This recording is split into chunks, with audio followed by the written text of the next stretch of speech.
Hi everyone, this is Mr. Zhang, and today we'll be going over the math homework for Class P. This is for session U27.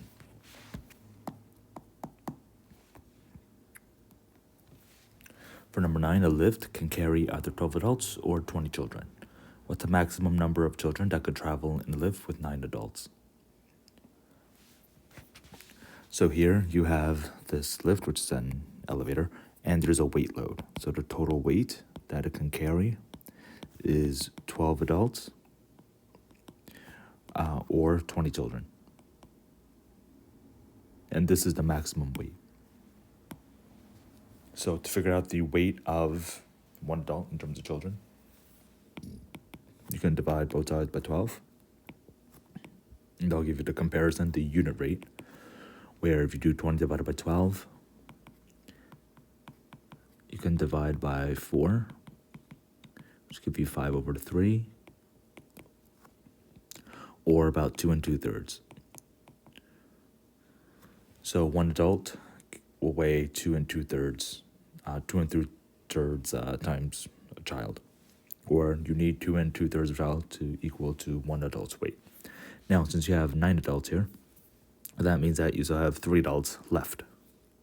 Because 12 minus 9 is equal to 3 adults. And that's the space that you have. Now you know that one adult is 5/3, so it's equal to 5/3 children. If you have 3 adults, you'll have to multiply by 3 on both sides with this unit rate. And once you times 5/3 times 3, you get 5. So the answer will be choice C, 5 children.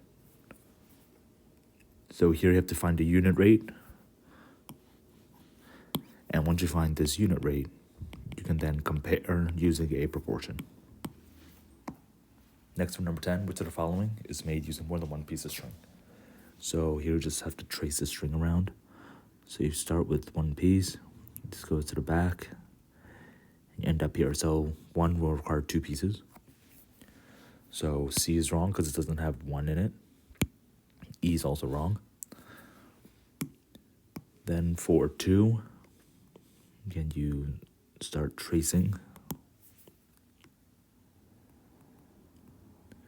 And you see that this actually is just one string.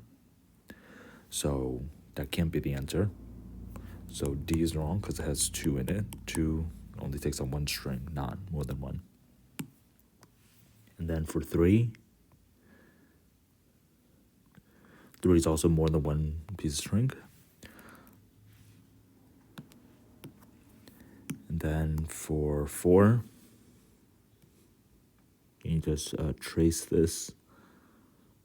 And when you trace everything over, you see that you get back to the beginning. So this is just one string. So 4 is wrong, which eliminates choice A. So the answer has to be choice B.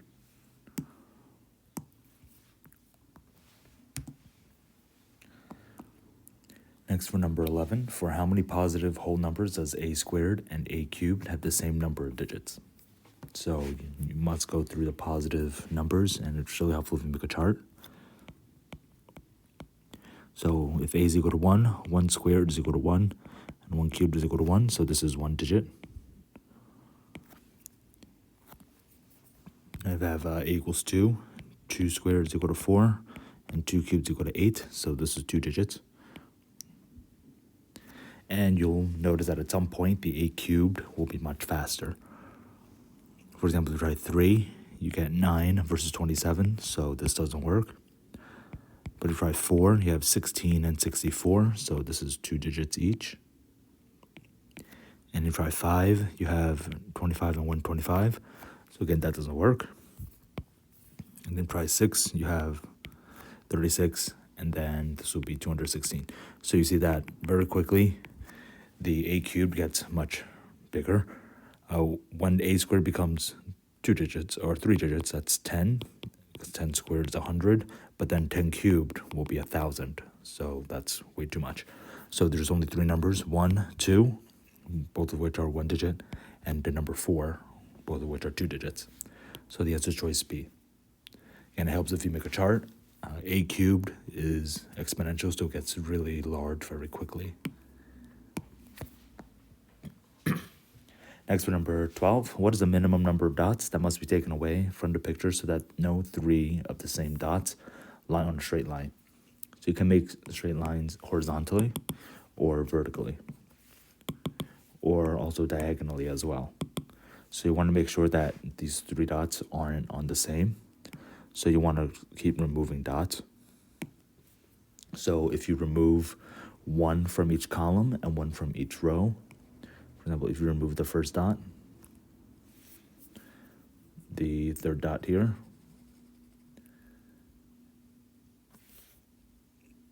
rather the second dot, and then the third dot over here, so one from each row and column, you can't make a straight line with three dots anymore. So the answer would be choice C. Just take the diagonal out. Next to number 13, Nick measured all 6 angles in 2 triangles. One of the triangles was acute, and the other was obtuse. He noted 4 of the angles to be 120, 80, 55, and 10. What is the size of the smallest angle in the acute angle triangle? So you have 2 keywords here, acute, which means all angles are less than 90 degrees. And the other keyword is obtuse, which means one angle is greater than 90 degrees. So this one would have to correspond with this 120. And then the other angles have to be part of the acute. Now, if you want to minimize the size of the smallest angle, that means you have to maximize the other 2. So in order to minimize one of the angles in this acute triangle, what you have to do is end up maximizing the other 2.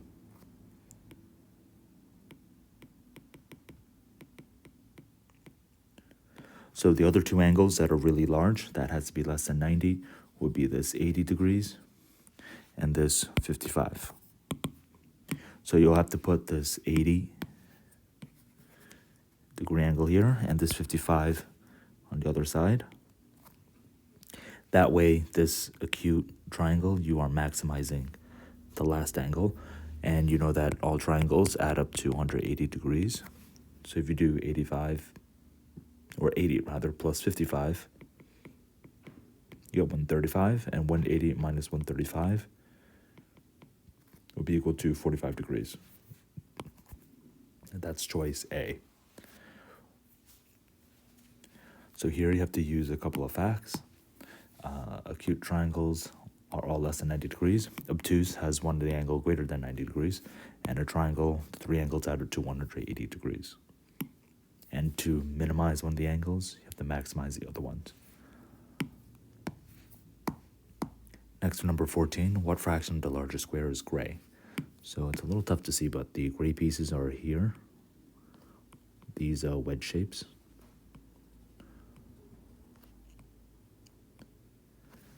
And you also have the middle diamond star that's also gray. So it really helps if you know that these are all squares. And when you zoom in, you can actually see that this piece plus this piece is just equal to this piece. And that's because here the square is 90 degrees. There's a right angle here for a square. And here I have a diameter, and that diameter is 180 degrees. These 2 other wedges are inscribed in this diamond shaped inside this other bigger square. So each of these will be 45 degrees, and they are equal. So if you move everything over, what you end up making is just this square on the inside. That's all shaded in. And you want to see what's the percentage of the square that's in orange out of the total. So if you have a square in which you cut it into 4 pieces,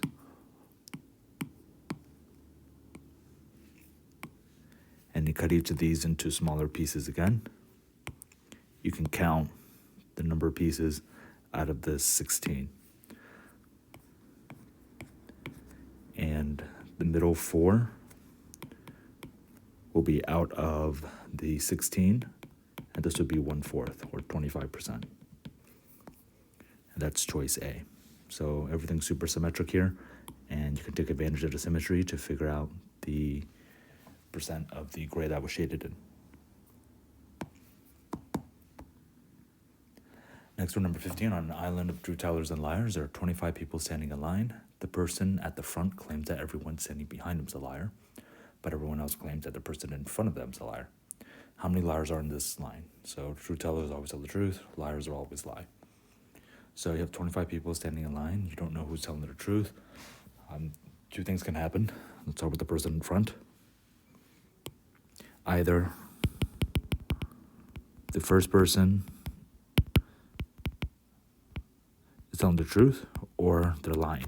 So let's assume this person's telling the truth. That means that everyone after him is a liar. So there'll be 24 liars, 1 truth teller. Okay, for the second person is a liar, and the second person saying, person standing in front of them is a liar, which is true. This is valid because the person standing in front of him is telling the truth, but he's lying. So he's going to say, oh, a person standing in front of me is a liar. Now for the next person, though, that's where you have a problem, because this person is saying that is a liar, but the third person will say that, well, this person in front of me is a liar. This third person is supposed to tell a lie, but it's actually telling the truth. The person in front of me is actually a liar. So it's a contradiction here for person number 3. So you know that first person cannot be telling the truth. The first person has to be lying. So what that means is the first person is definitely a liar. Not everyone behind him is a liar. Some people are telling the truth. Now for the second person, though, the second person in this case, again, you could have a liar or telling the truth. If the second person's telling the truth and saying that the person in front of me is a liar, that is true. Then the third person will then say the person in front of me is a liar, and he will be actually lying because the person's actually telling the truth.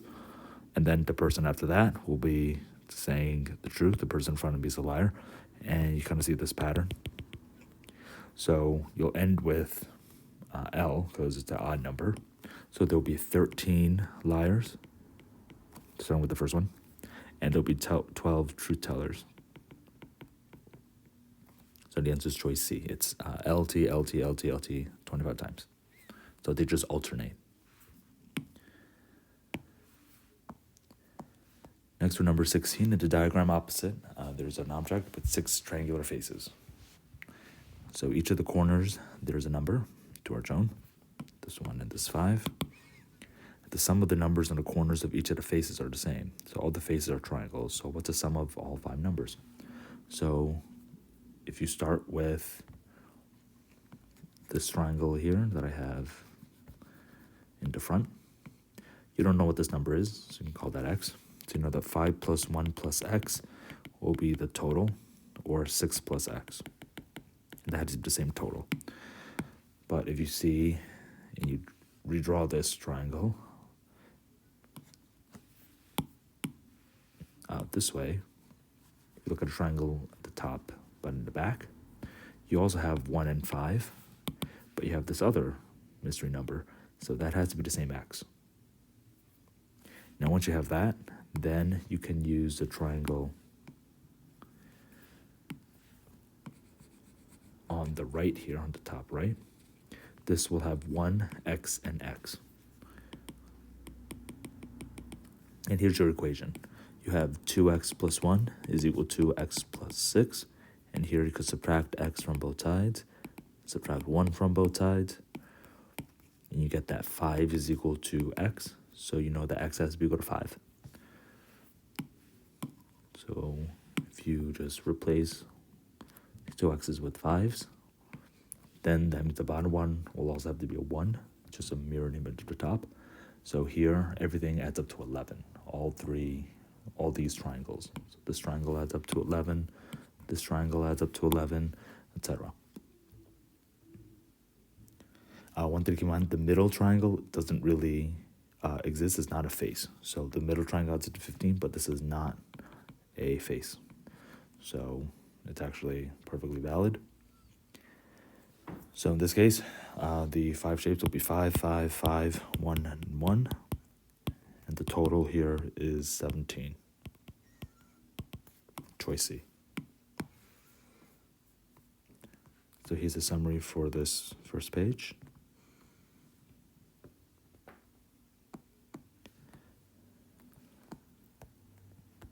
Next, for number 17, in the equation, EIGHT divided by F times O times U times R is equal to T times W times O.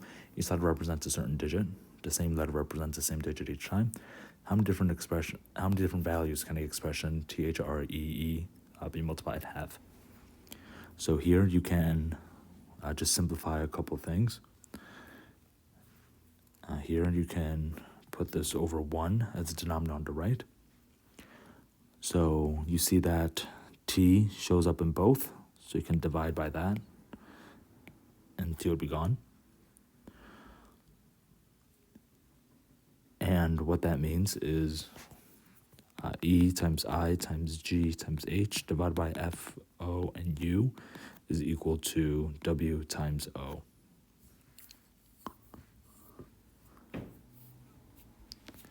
And this has to be a digit, which means that it's a single digit.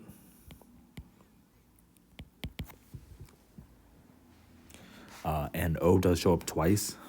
So if you multiply by F times O times U, you get E times I times G times H has to be equal to F times W times O squared times U.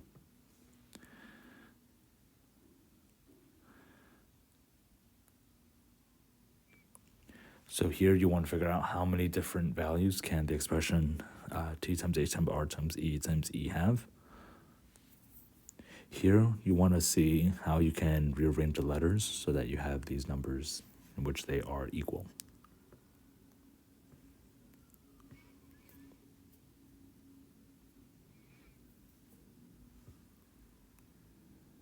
I forgot the R. So here you want to make T times H times R times E. So T, you eliminate on both sides, but you can always add that back. So you can multiply by R on both sides, and multiply by another E on both sides. And then you'll have to divide by I and G. So in this case, you have T times H times R times E is equal to this number. And this has to be one number. So the answer is choice A. It doesn't matter what they are because each letter represents the same digit. So there's a number here that it's equal to. And that's what T times H times R times E is equal to. There can only be one number. It's this one. Next, for number 18, we want to paint each square in the grid with the colors P, Q, R. Next, for number 18, we want to paint each square in the grid with the colors P, Q, R, and S so that the neighboring squares always have different colors. So squares which share the same corner point also count as neighboring. Some of the squares are already painted, and which color could the gray square be painted? So here the copies came out kind of bad. You don't know which one's a gray square, so you can't really do this question. But the idea behind this is just to alternate the colors. So for example, Q are in these spots, so you could put Q in the other spots to spread them out. That's the idea. And then for the letter P, you can put P in different areas as well to kind of spread them out evenly. And then you'll do the same for R's and S's.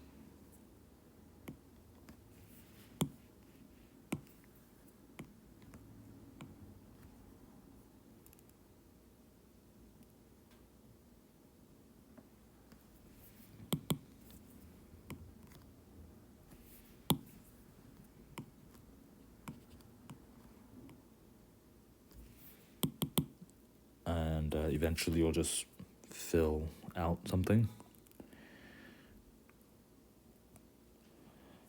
And then, of course, you can always just erase them. But eventually everything will be filled in. So for this one, just guess and check. Next, for number 19, the diagram opposite shows a regular nonagon. What's the size of the angle marked X? So this is the angle here. And a nonagon, in this case, has 9 sides. And regular means that all sides and all angles are equal.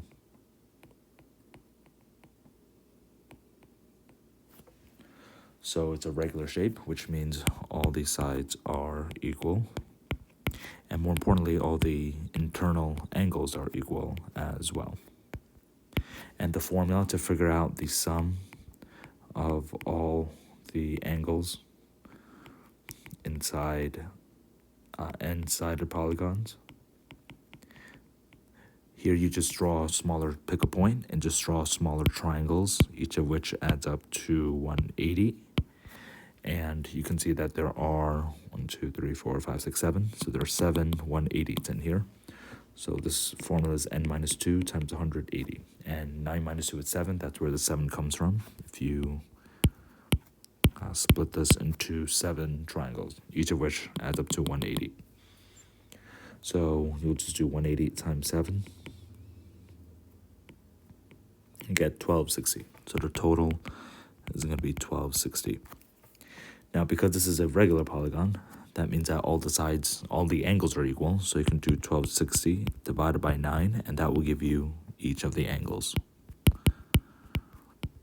And you get 140. So that means that each of these angles will be 140 degrees. In particular, we care about these because if you know that a straight line is 180 degrees, they are supplementary, it's going to add up to 180 degrees.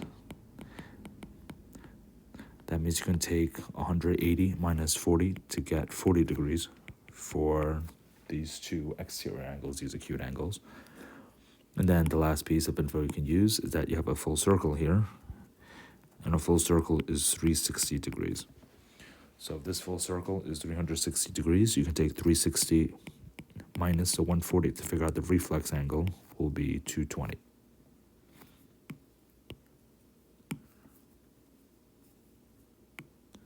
So this angle here will be 220 degrees, while the inside angle will be 140. And 140 plus 220 is 360.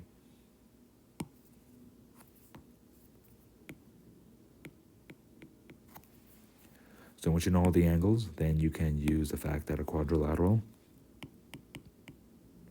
is equal to 360 degrees, and you have this arrow-shaped quadrilateral here. So if you add the 220 plus the 40 plus the other 40, you'll get 300, and 360 minus the 300 will give you 60 degrees, and that's the last angle, which is angle X, and that's choice E.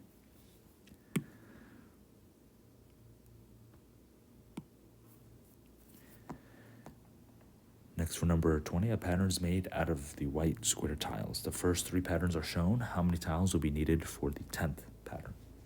So you have this pattern here. If you take a look, the center is getting bigger. So it used to be a 1 by 1 box. Then it's a 2 by 2. And the center becomes 3 by 3.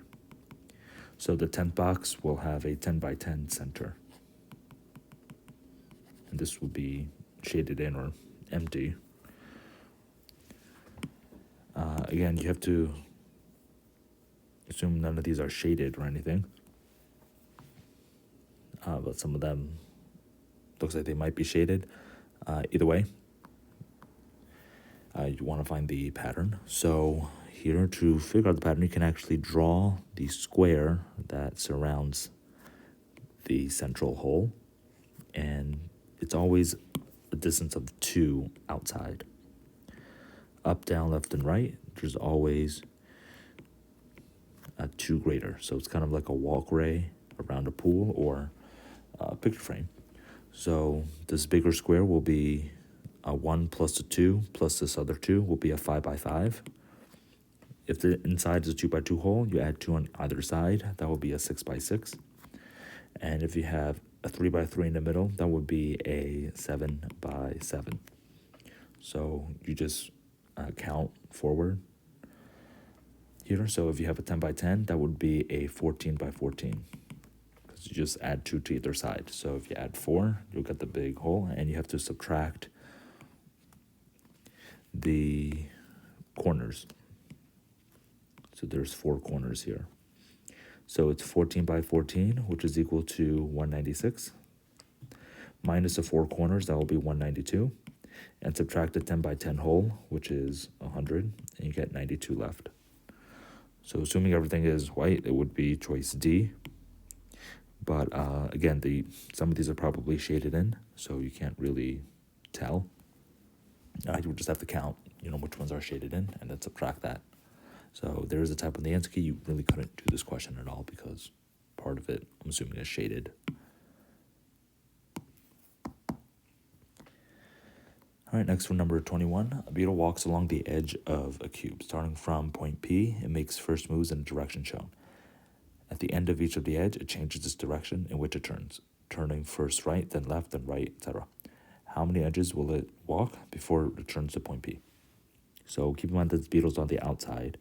When you walk to this point,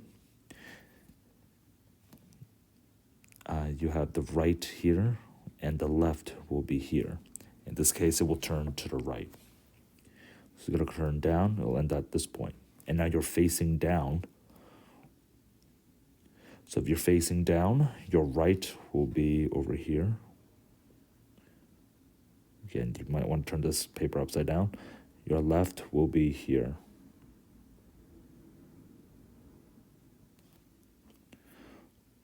So in this case, you'll move to the left. So once you go left, you'll end up at this point here. Again, you're on the outside. So your left will be here.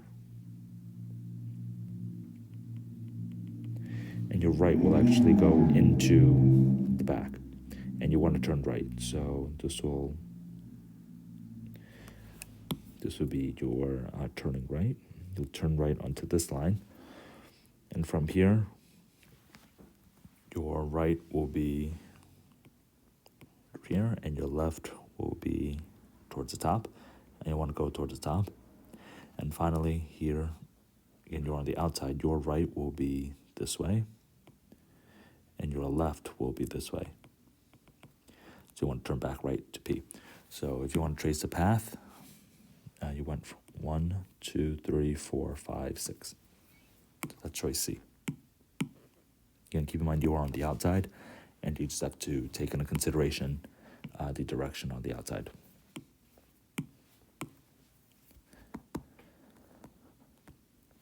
Next one, number 22. How many 10-digit numbers are there which uses only the digits 1, 2, and 3, not necessarily all of them, and are written in such a way that consecutive digits always have a difference of 1? So consecutive means the number next to each other. And here you can draw a really big tree diagram to see if there are any patterns. So you're really restricted in what numbers you can choose. For example, you have to write a 10-digit number. You can choose 1, 2, or 3 first. So you would start, and you have 3 branches. Now, if you choose 1, you can only choose 2 for the second digit.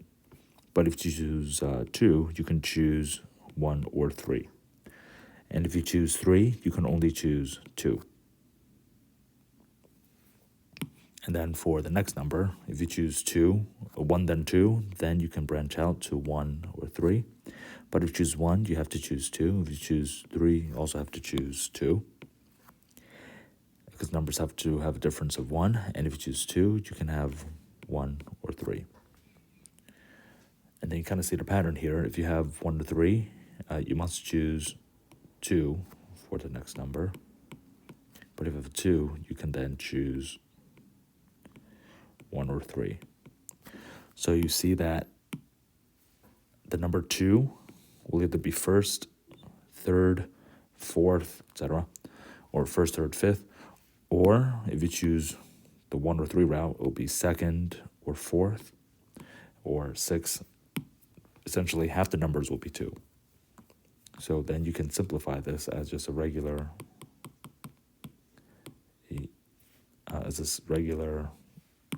counting principle question. No matter what you choose, 5 of the positions must be 2s. So they're locked in place, so you can't do anything about that.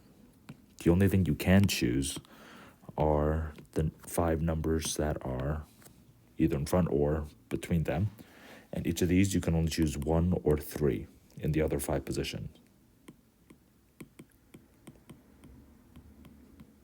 So you can only choose between 1 or 3 for the other 5 position. So that means that you really only have to choose 5 numbers, each of which you have 2 options, 1 or 3. 1 or 3, and then you want to multiply them. That will give you 32. So there will be 32 combinations here. And that's for choosing either, in this case, you have the 1 or 3 first. The other way is if you have the 2 first, again, you have another 32. So if you start with 2, and you have 32 options if you end with 2. So the number 2 will be in the 2, 4, 6, 8th, or 10th position. And you have another 32 options if you have a 2 in the 1st, 3rd, 5th, 7th, and 9th position. So 32 plus 32 will be 64, choice C, because there's 2 ways that you can start this number. Next, for number 23, the fractions 1/3 and 1/5 are shown on a number line. In which position should 1/4 be drawn? Okay, so to go from 1/5 to 1/3, you want to find the difference. Remember, 1/3 is bigger than 1/5. Here you want LCD of 15, so that will be 5 over 15 minus 3 over 15. That's 2/15.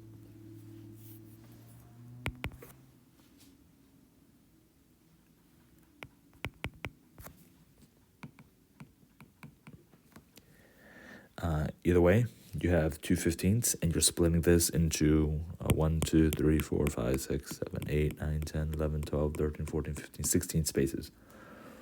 So you want to take 2/15 divided by 16, and here you want to do keep, change, flip. That'll be 2/15 times 1 over 16.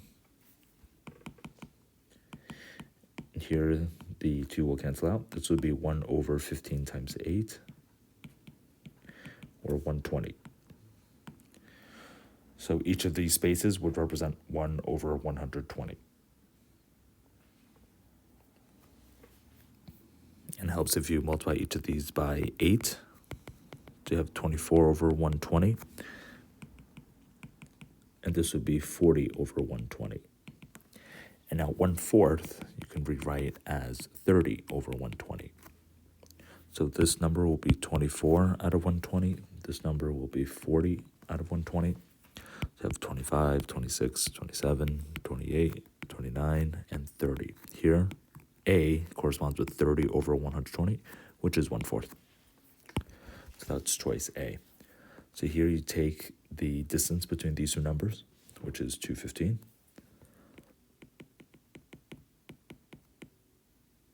And then you divide it by how many equal spaces there are. In this case, 16. You have to keep, change, flip. And once you do that, you'll get the answer, which is the distance between each of these tick marks. Then you want to convert 140 to that common denominator of 120, so you could just count forward with whole numbers. And here's a summary for this page.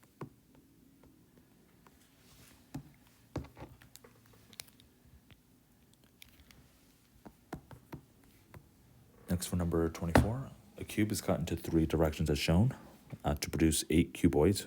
So each cut is parallel to one of the faces of the cube. What is the ratio of the total surface area of the 8 cuboids to the surface area of the original cube? So you just cut this into smaller cubes. Now, each time you cut a cube into 2 pieces, you expose additional sides to the surface. So once you cut this in half or in thirds, whatever, but even if it's an unequal cut,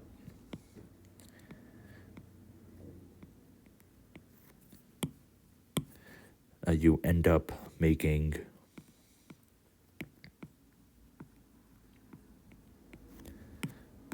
two additional squares that are added to the surface area.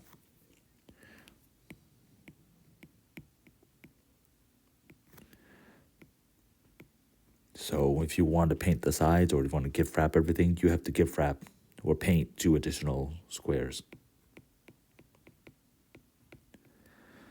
So that in mind, you see that if you cut this one here, you have 2 more. If you cut this one here, you have 2 more squares. And finally, if you cut this one here, you end up with those 2 additional squares. So put them together, you made 3 pairs of 2, 3 pairs of new squares to cut, to color. That's the surface area. So the original cube, the surface area of the formula is 6 times s squared. But for these 8 smaller pieces, you've added 3 pairs of new squares, or 6 squares, or 6s squared, plus the original. So you add everything together. Now you have the new surface area will now be 12s squared. So essentially this is a 2-to-1 ratio. Choice D. You cut this in half 3 times. That will make 6 additional squares, and the area of 6 additional squares is 6s squared. You must add that to the original outside. That still has to be colored in. That'll give you 12s squared, which doubles the surface. Next to number 25, all factors of a number n, with the exception of 1 and n, are written down one after the other. So it turns out that the biggest factor is 45 times as big as the smallest factor. How many numbers of n is that true? So you write down all the factors of a number n, with the exception of 1n itself. So if you have a number 10, let's say, you'll write down 1, 2, 3, or 1, 2, 5, and 10, but you want to cross out 1 and 10. And here, the biggest factor, just because it's 5, is 2.5 times bigger than 2. You want to see how many of these numbers can exist in which this is true. So if you list out all the factors of a number, those will be the, number factor times factor is equal to product.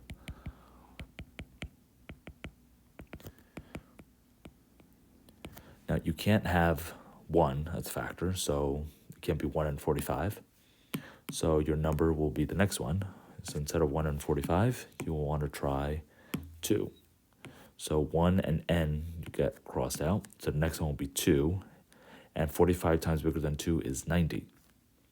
So 90 times 2 would be 180. If you write out the factors of 180, the biggest factor here would be 90.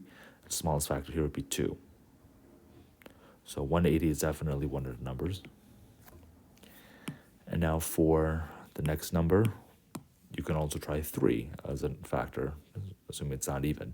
So you have 1 and n, and then you have 3, and 3 times 45 would be 135. And 135 times 3, in this case it's not an even number, will be 405. So if you write out all the factors of 405, you have 1 and 405, 2 is not a factor, so then you jump to 3. 3 is multiplied by 135 to get 145. Now you want to try this again to see if it's more than 2.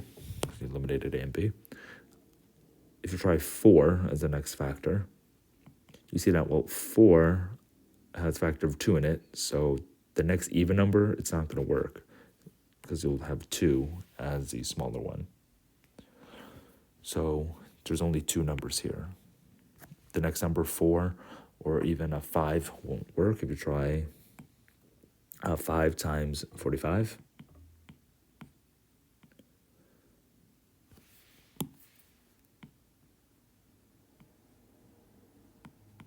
You have 225, and then 225 times 5.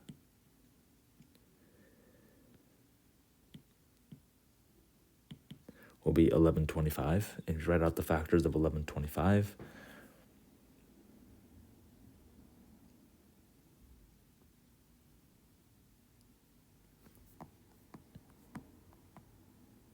So if you write out the factors of 1125, you see you have 1, 1125. 2 doesn't work. And you want to try 3. And here it turns out that 1125 is a multiple of 3 because 5 plus 2 is 7 plus 1 plus 1 is 9. So 1125, you can divide it by 3. So that's going to prevent this from happening. So you get 375. So there will be 3 and 375 here, in addition to 5 and 225. So here, 375 and 5, it's not 45 times bigger. So it's not going to work. And the reason why it's not going to work is because if a factor is 45 times bigger, 45 has 3 and 5 as a factor. So that means that the number has to be a multiple of 3. So no matter what number you choose, that number multiplied by 45 will have 3 as a factor. So it's going to end after this, after 2 and 3. So the only 2 numbers are 180 and 405.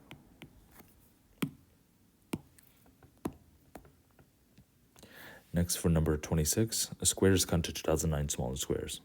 The side length of each smaller square is a whole number. What is the minimum possible side length of the original square? So you have a square cut into 2009 smaller squares, and each side has to be a whole number. So that means that 2009 needs to be a factor. So you want to look for factors of 2009.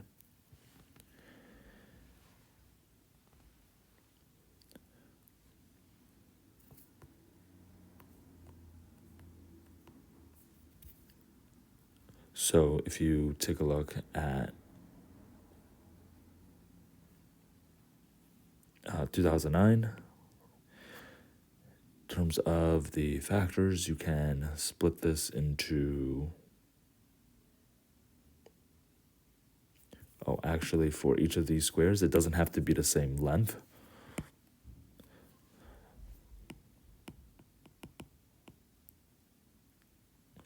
So if it's not necessarily the same length, you can just have a bunch of 1x1s.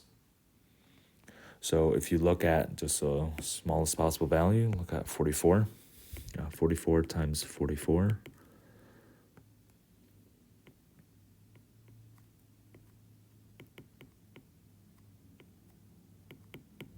Well, if you square that, you get 1936. So that's a little too small. But we have 45 times 45.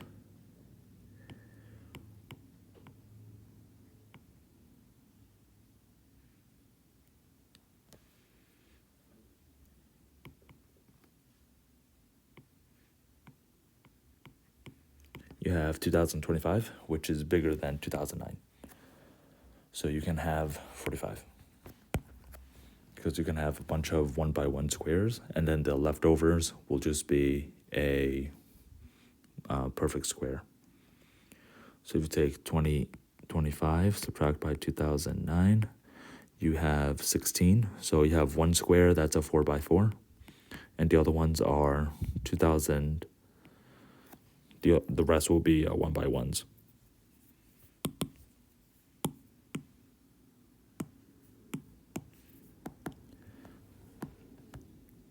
Next, for number 27, in the quadrilateral PQRS, PQ is equal to 2006, QR is 2008, and RS is 2007, and SP is 2009. At which corners must the interior angle definitely be smaller than 180 degrees? So you have this quadrilateral, and it's 4 different sides. You have P to Q is 2006. You have 2008, 2007, and 2009. So you want to figure out which corners must the interior angles be smaller than 180 degrees.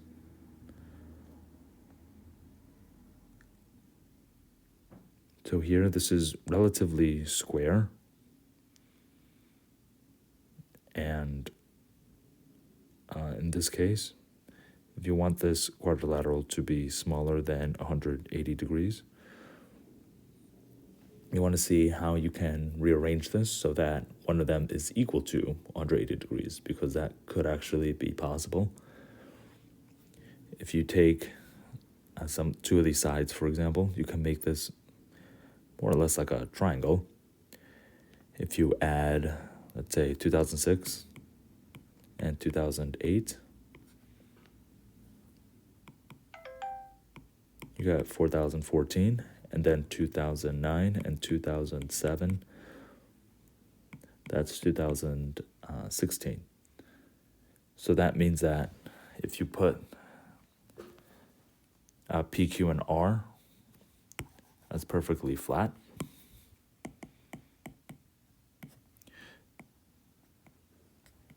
You have 2006, then 2008, and here the 2009 plus the 2007 is actually greater than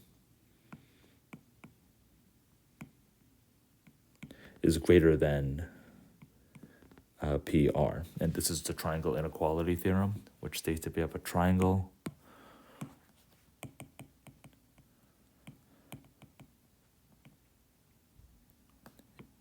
if you have A, B, and C, A plus B has to be bigger than C, A plus C has to be bigger than B, and B plus C has to be bigger than A.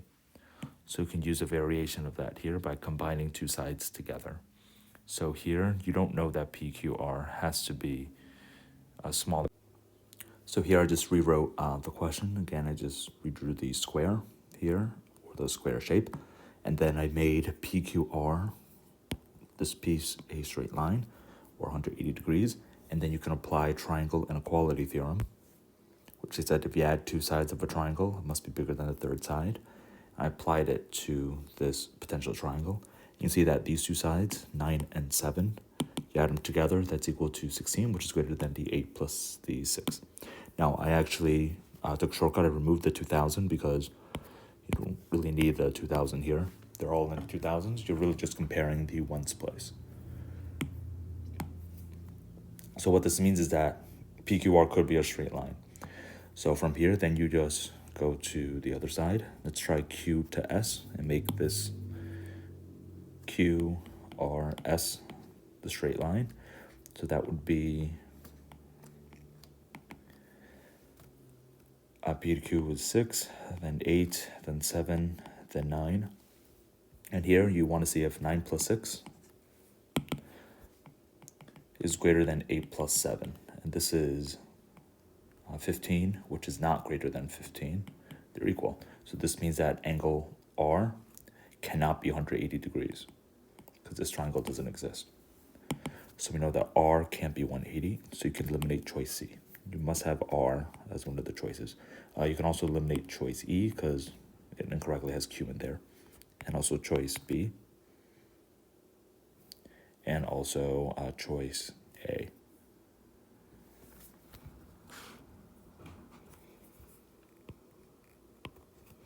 So from here, now you know that Q can be 180 degrees, whereas R can't be 180 degrees. There's only one choice left, and that's choice D. If you just rotate this around to the other sides, you'll see that P, R, and S can all must be less than 180 because the triangle wouldn't exist by the triangle inequality theorem.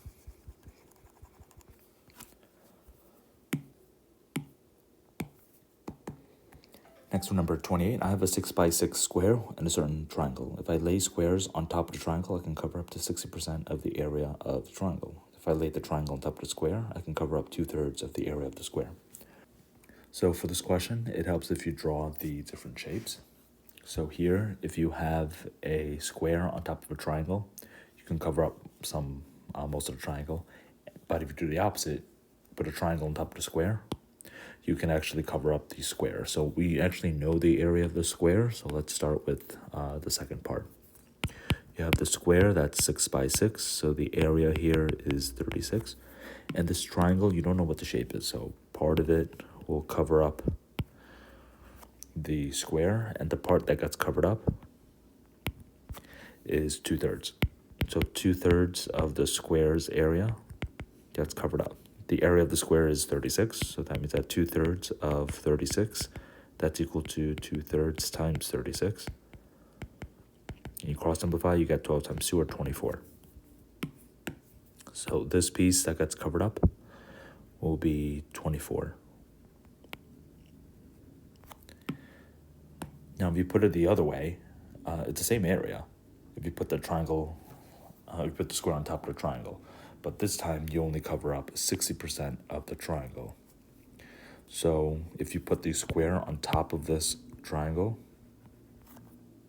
it's the same exact area that gets covered up, this 24. But now this 24 is now 60% of the triangle area. So if you know that 60% is equal to 24, you can find the unit rate if you divide by 3 to get 20%. That would be equal to 8. And then from here, you can multiply by 5 to get 100% of the area of the triangle, which will be 8 times 5 or 40. So that's how you get choice D. You actually don't know the dimensions of this triangle, but we can use the part that gets covered and just use unit rates and or proportion to find the area of this triangle. Again, the key here is to figure out that the covered area is the same no matter which shape you put on top. The only difference is the percentage that gets changed.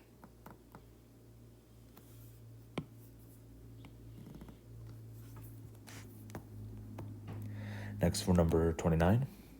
Here, Friday writes different positive whole numbers that are all less than 11 next to each other in the sand. Robinson Crusoe looks at the sequence and notices with amusement that the adjacent numbers are always divisible by each other. What's the maximum amount of numbers that he could have possibly written in the sand? So you want to look for numbers that are less than 11, so just from 1 to 10, and they are divisible, numbers that are adjacent or next to each other. So the numbers that are next to each other in the line, they're divisible by each other, so they're in each other's times tables. So because you only have numbers 1 to 10, you can just list them out. And just want to write out the factors. So a couple things, 2, 3, 5, and 7, they're all primes, so they don't have any factors.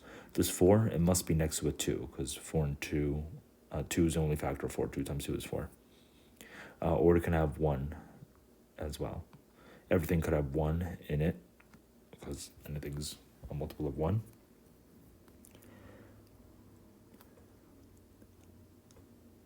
For the prime ones, they only have 1 as a factor.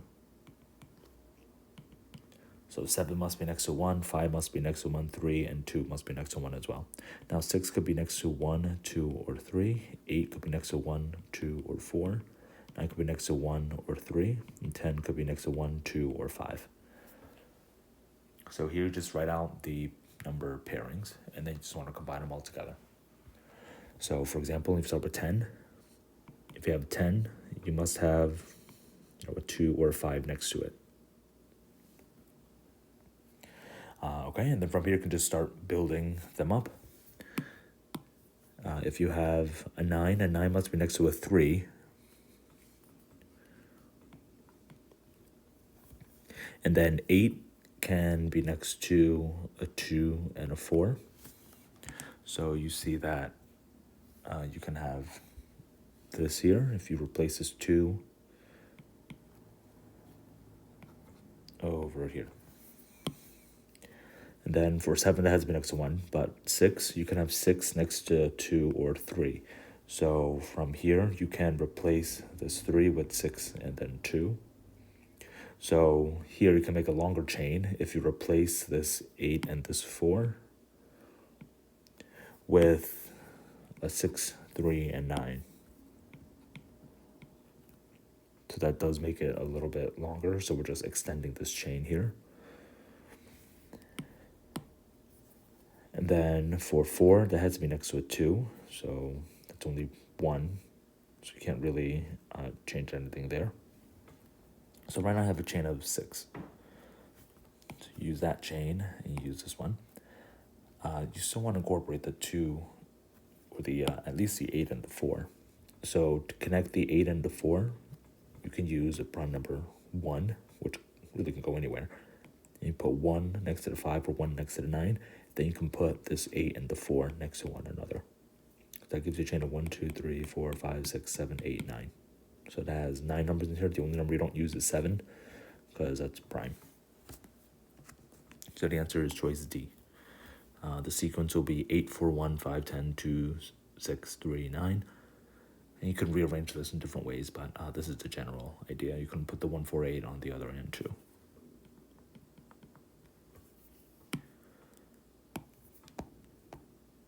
Okay, next for number 30, in triangle ABC, the interior angle B is equal to 20 degrees and C is 40 degrees.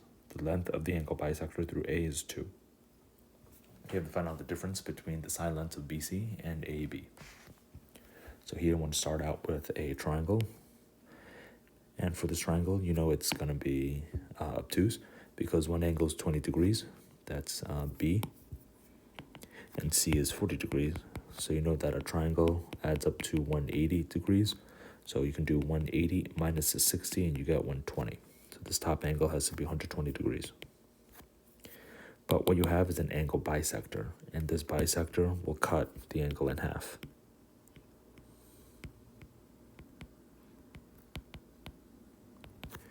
So essentially cut this angle in half, like so. So once you cut this in half, this 120 turns into 260 degrees. And they could use this triangle fact again to figure out that this angle has to be 80, and this angle has to be 100. So you split up the angle this way, and you know that the angle bisector is 2. So here, to figure out the difference between sides BC and sides AB, you have to use one of the trigonometry patterns. Specifically, it's going to be the law of sines. So law of sines is useful if you have one side and you know the 3 angles. This will actually help you figure out all 3 sides. So if you know 2 angles and 1 side, you can figure out the rest of the triangle.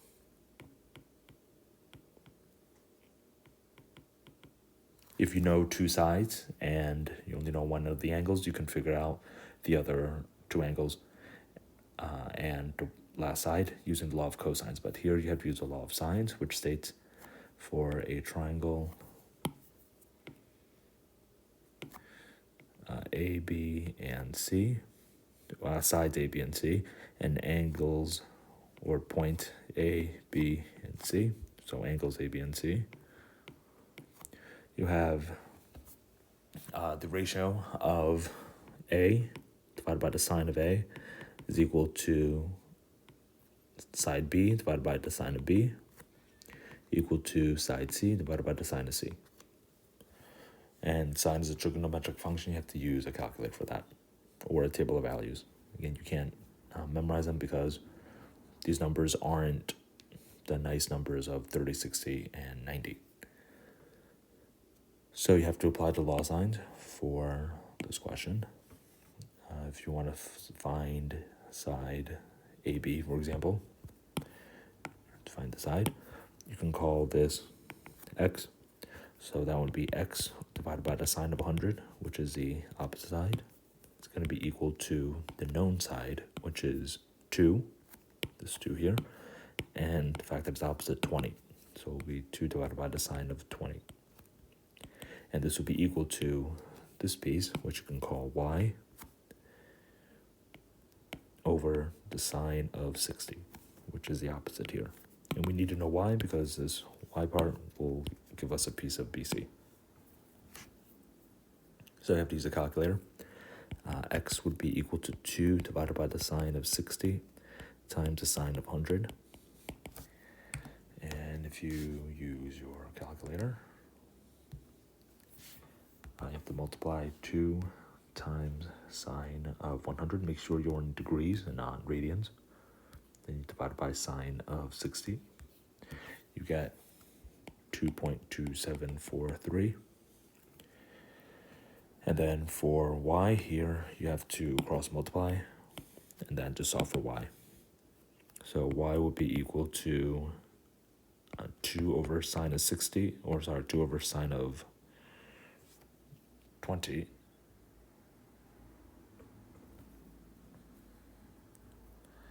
Oh, let me double check. This should be a 20 here, not a 60. So for x, that should be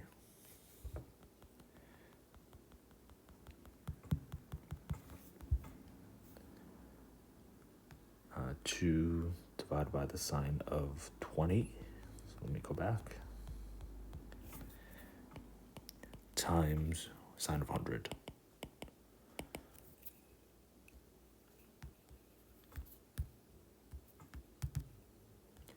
And that'll give you 5.75877. And then for y, you have to do 2 divided by sine of 20 and multiply by sine of 60 once you cross multiply. So you get 2 divided by sine of 20 times sine of 60 on a calculator. That will give you 5.064177. And it just goes on forever. It doesn't repeat. It's an irrational number. Do you have x?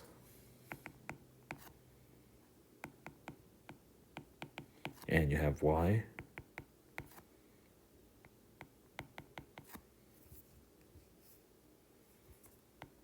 And then you have to find the last piece, which is with the triangle on the left.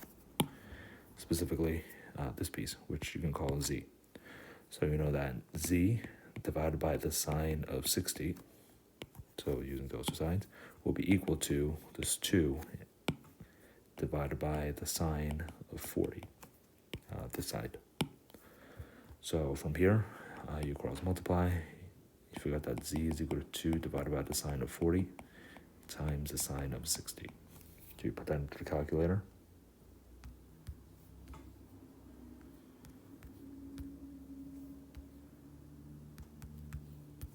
You get this would be 2.69459.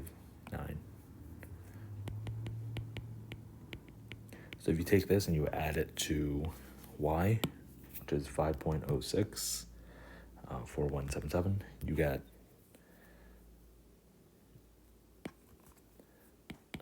z plus y, or y plus z, is equal to 7.758769, And this is, if you subtract 5.75877, you get exactly 1.9999, or 2. You get the difference of exactly 2 here. So for this question, you have to use the law of sines, and that will help you figure out all the different sides and the different angles.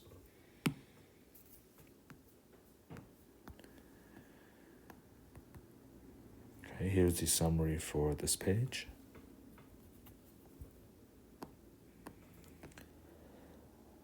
Next, for number 22, for any natural number m and n with m squared and n, the three numbers 2mn, m squared minus n squared, and m squared plus n squared forms a Pythagorean triplet. That is, these natural numbers could be the lengths of the three sides of a right triangle.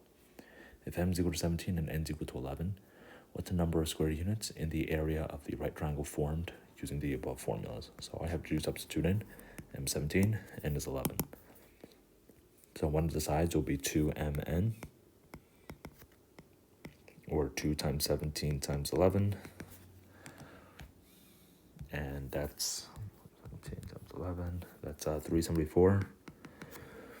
The other side is m squared minus n squared. This would be 17 squared minus 11 squared. That's 289 minus 121. That's equal to 168. And then the last side is m squared plus n squared. So the same numbers, but you just add. And that's 289 plus 121. And that's equal to 410. So here, if you have this right triangle, remember the two shorter sides, 168 and 374, will be the two bases, which are perpendicular because it is 90 degrees. And then the hypotenuse will be 410. So in this case, you would want to use the area equals 1/2 base times height, which is 1/2 168 times 374. So you do 168 times. So once you plug that into the calculator, you get 31,416, which is choice B. So for number 22, you just have to substitute in, and then recognize that the two legs will be the base and the height, because the two legs are always perpendicular in a right triangle. Next, for number 23, Charlene's birthday on March 19th is 1 week before her dad's and 1 month before her mom's. On her dad's birthday in 2005, Charlene noticed that her age in years was exactly 1/3 of her dad's age. On her mom's birthday in 2006, Charlene's age in years will be exactly 1/3 of her mom's age in years. Charlene's mom was born in 1955. In what year was Charlene's dad born? So for this question, it's really helpful to draw a chart or a table to organize all the information about the ages. So you have Charlene, you have dad, and you have mom. So first in 2005, because her dad's birthday is after Charlene's,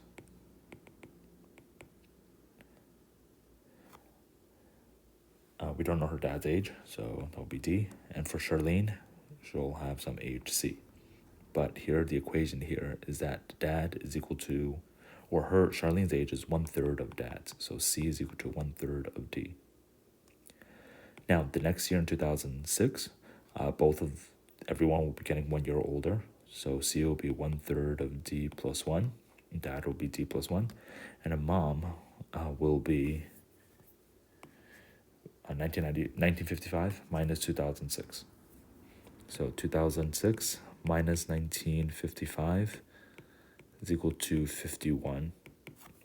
So our mom will be 51 years old. And this 51, it turns out, is 3 times bigger than 1/3 D plus 1. So you take Charlene's age, 1/3 of D plus 1, that's equal to 1/3 of 51, which is equal to 17. So you know that 1/3 D plus 1 has to be equal to 17. From here, you can solve for D. If you subtract 1 on both sides, that 1/3 of D is equal to 16. And then multiply by 3, you get that her dad is 48.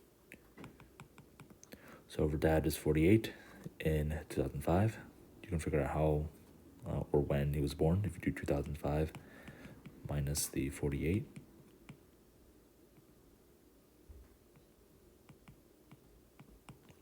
that would be 1957. Choice D. So for this age problem, it's really helpful to draw a chart or a table to organize everything, and then just turn the word sentence to a number sentence and solve for the variables.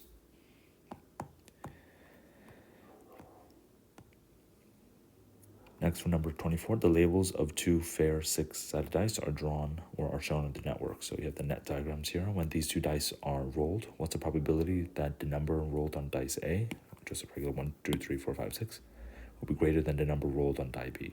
So put your dice, it has 2, then 4 for 4, and then 2 5s. So here, it helps if you just write everything out using a tree diagram. Because this is a fair die, you start out with A, which can be 1, 2, 3, 4, 5, or 6. You have 6 choices for roll A. And for B, you have another 6 choices. So all in all, you have 36 branches of this tree diagram. And you want to figure out if A or when A would be greater than B. So if you roll a 1 in A, well, you don't have anything for B. B is always going to be greater. So the 6 branches of B with 2, 4, 4, 4, 5, and 5, B is going to win out. So we have 0 here. And same for 2. You also have the 0.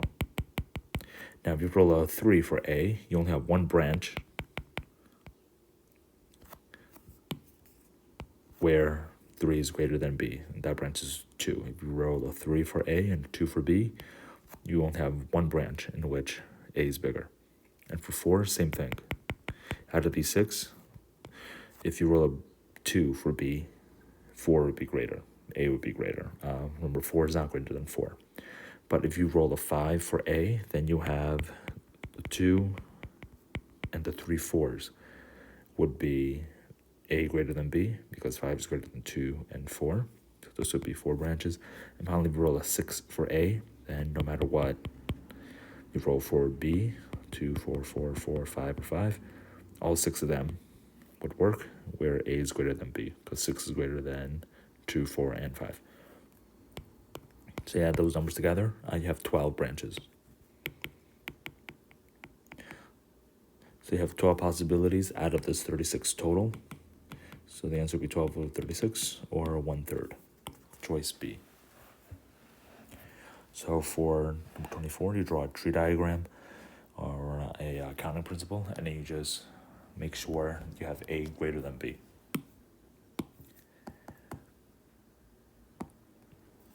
Next, for 25, at high tide, the ship drops its anchor straight down using L feet of chain. When the tide drops 10 feet, the ship drifts sideways 100 feet until the chain is straight again. In feet, what's the length L of the chain? So it helps you draw a diagram here. You have the boat, and it drops an anchor to the seafloor using L feet of chain. Now and this is high tide, when the tide drops 10 feet, so the boat is a little bit lower now by 10 feet. This would be L minus 10. It turns out that this boat will then drift to the side until this chain, this original chain of length L, is straightened. So what you essentially make is a right triangle in which the hypotenuse is L, the length of the chain, and because the height of the water dropped from L to L minus 10, you could drift 100 feet out to sea.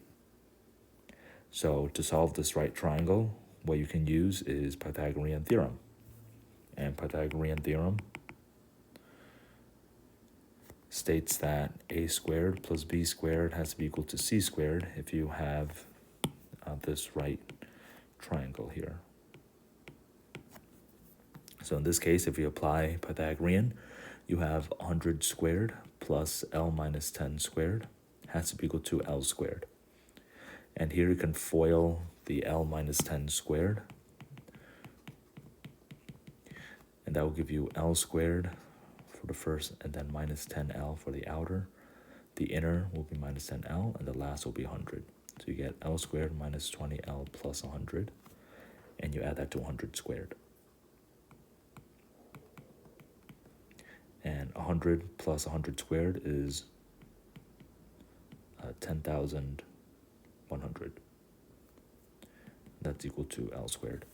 Now from here you can solve if you subtract L squared on both sides, and then you add 20L.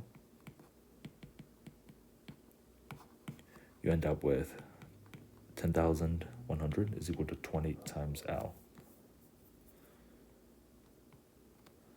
And you can divide by 20 on both sides, and 0 cancels out. L will be half of 1,010, or 505, choice E. So this will be 495 for the height, 505 for the length, and 100 for the drift. So again, for number 25, draw a diagram, and then you set up using Pythagorean.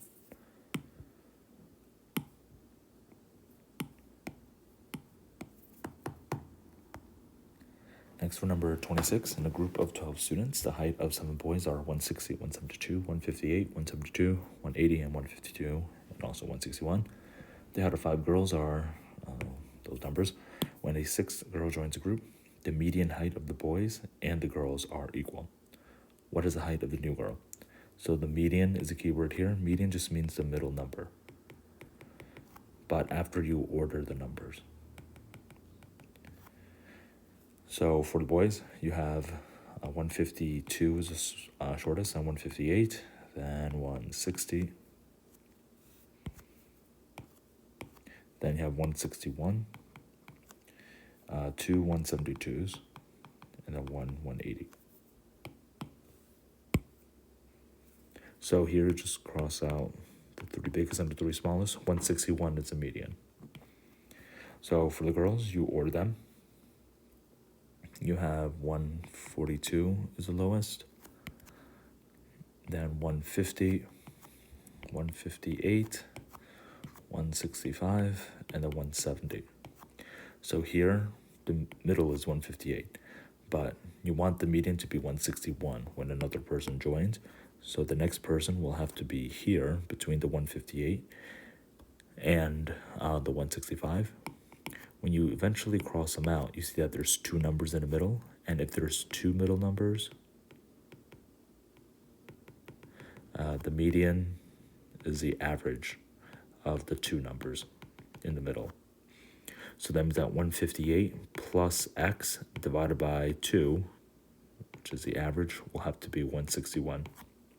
And to solve for this, you have to do 161 times 2, and then do 322 subtract 158.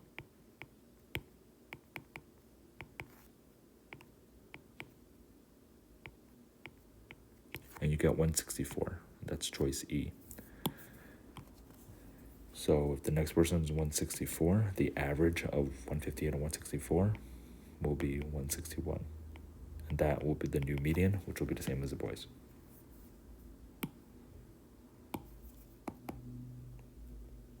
Next, for number 27, the tickets for a play cost $12 and $18. When all the tickets are sold, $33,228 are collected.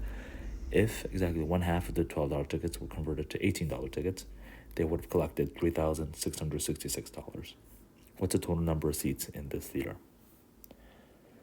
So here, you don't know the total number of seats, but you know that some of them sold for the cheap $12, some of them sold for the expensive ones. So if you take the first equation in this system of equations, 12 times C plus 18 times E, that will be equal to $3,228. Now, what happens is if half of the $12 tickets, so half of C, or C over 2, becomes $18 tickets, so you multiply this number by 18, and then you add it to this 18, and you still have to add the remaining, so 12 times C over 2. You take the 12C, you split it up into 2 groups, and half of them you pay $12, half of them you pay 18. You add this up, this would be equal to 3666. So it helps if you simplify this a little bit. Here you have 6 times C plus 9 times C plus the 18E. And this is now 15C plus 18E is 3666. And the original is 12C plus 18E is 3228. So here you can use the elimination method. And to eliminate, you can eliminate E, because you can cancel that out by subtracting, and that'll give you 3C is equal to 438. And you divide by 3 on both sides. 438 divided by 3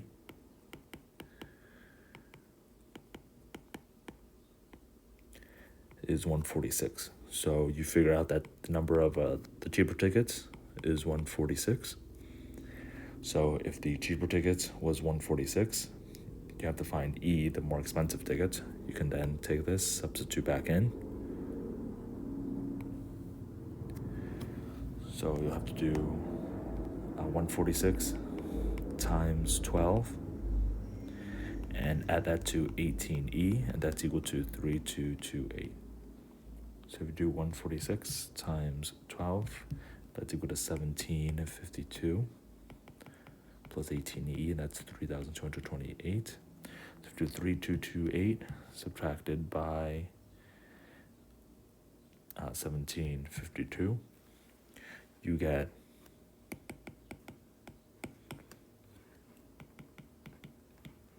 1476, and that's equal to 18e, and then you can divide by 18.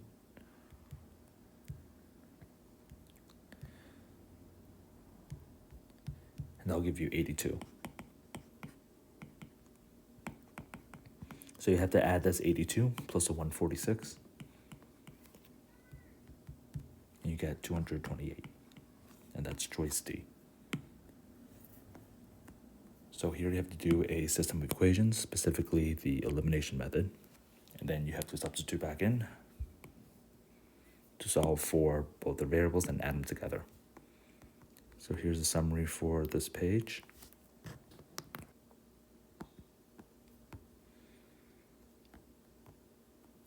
Answer number 28. In preparation for the 2005 National Scrabble Tournament in Reno, Chuck says, during a game, there are 93 letter tiles that I have not seen, and my opponent randomly sucks 7 of them for his rack of tiles. Amongst the tiles, I know that there are 4 tiles with S and 2 blank tiles. To nearest percent, what's the probability that my opponent picks at least one S or a blank tile? So here you want the probability out of the 7 to pick at least one S. So your opponent has 7 opportunities to pick an S or a blank. And the keyword for probability is or, and or tells you to add. So here you have at least one of them needs to be an S or a blank. So there are a lot of possibilities here that you can have. So the key here is, instead of figuring out the different ways you can get tiles with S's or blanks, you want to figure out the ways where you don't have any. So you want the probability of not getting any S's or blanks.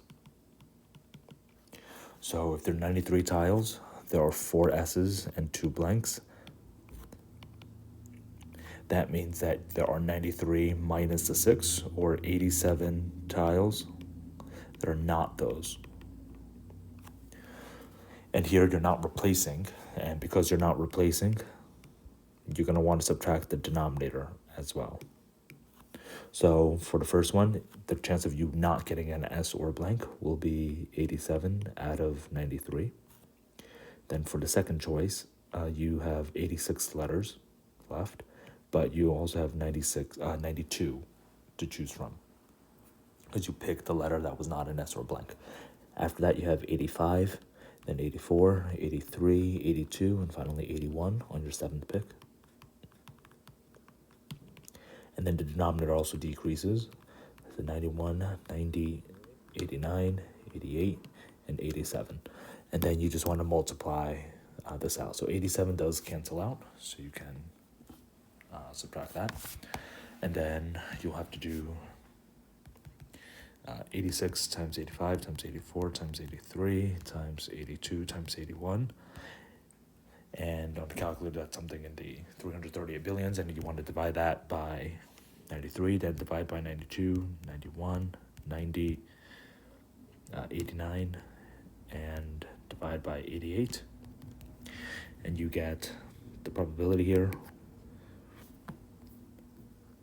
will be 61.68% if you multiply by 100%.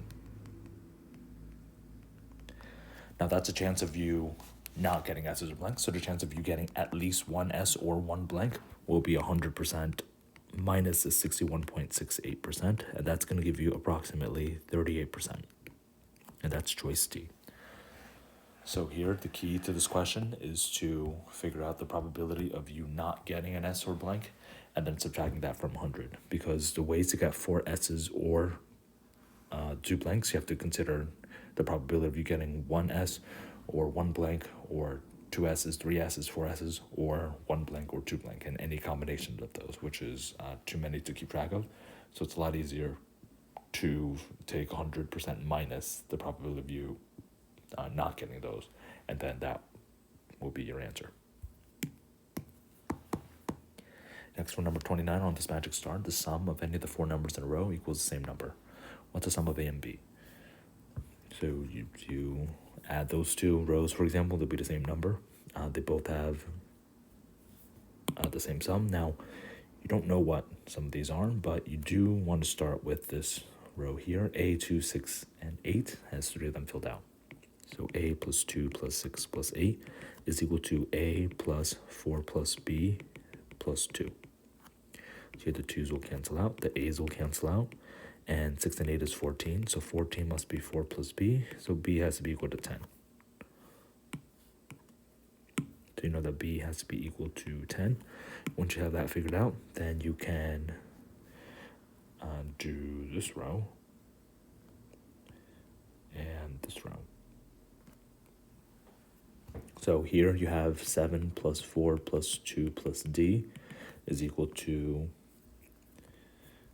7 plus 10 plus C plus 6. So here you have the same 7 in both. This is 6 plus D has to be equal to 16 plus C. And here D will be equal to 10 plus C.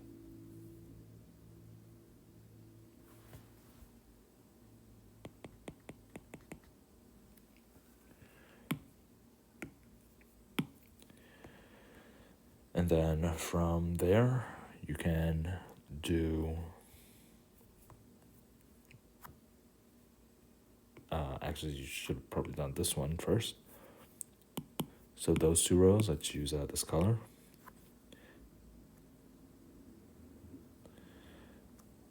You have the 7 plus 4 plus 2 plus D is equal to the same D plus 8 plus C plus 2. That's going to help you solve for C. And then you can solve for D using this from above. So here you have 13 is equal to 10 plus C. So C has to be equal to 3. Once you know C is equal to 3, you know that D has to be equal to 13. So then you just fill everything out. D is equal to 13. And then you can just take one of these rows and just add it up. So the answer will be 13 plus 8 plus 3 plus 2. And that's going to be 10 plus 16 or 26 for the total sum. So once you have that, then you can solve for A, because A is the final thing that you need for A plus B. So going back to this, you know that A plus 2 plus 6 plus 8, this row, or rather this row, needs to be equal to 26. So you can cancel out the 6, and you know that A plus 2 plus 8 has to be equal to 20, and A must be equal to 10. So you know that A is equal to 10, and B is also equal to 10, so A plus B is equal to choice D, 20. Next for number 30, you're given 3 right isosceles triangles, or 45, 45, 90 triangles. 1 square, and 1 parallelogram, with the measurement shown. What's the perimeter of the square you can construct using all 5 of these shapes? So it helps if you fill out the rest. For these 45, 45, 90 right triangles, you have sides of x, x, and x root 2. So that means that the 2 will be 1, 1, root 2, and this one will be root 2, and root 2 times root 2 will be 2. And for the square, all sides are equal. And then for this parallelogram, you have this in and of itself is a 45, 45, 90 right triangle. So you can just fill that out. And this piece will be root 2. So a lot of these pieces, they can fit in. For example, you can take one of these and put them on this side. So you're supposed to make a square. So if you have a really large square, you can take this parallelogram and you can essentially fit it in here.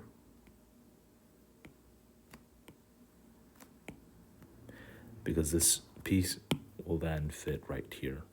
So this will be 1, 1, root 2, and this root 2 is the same as this root 2.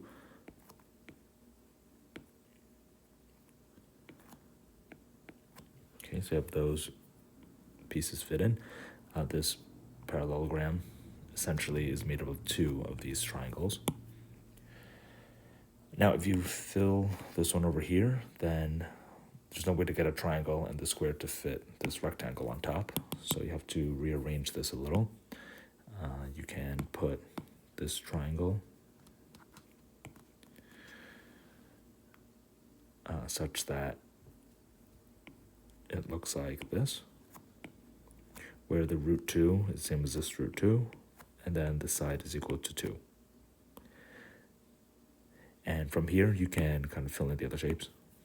The square will then be on the top right, just one by one, and this last piece is this triangle here. So you essentially made a 2 by 2 square, and for this 2 by 2 square, the perimeter is going to be 2 times 4 or 8, choice B.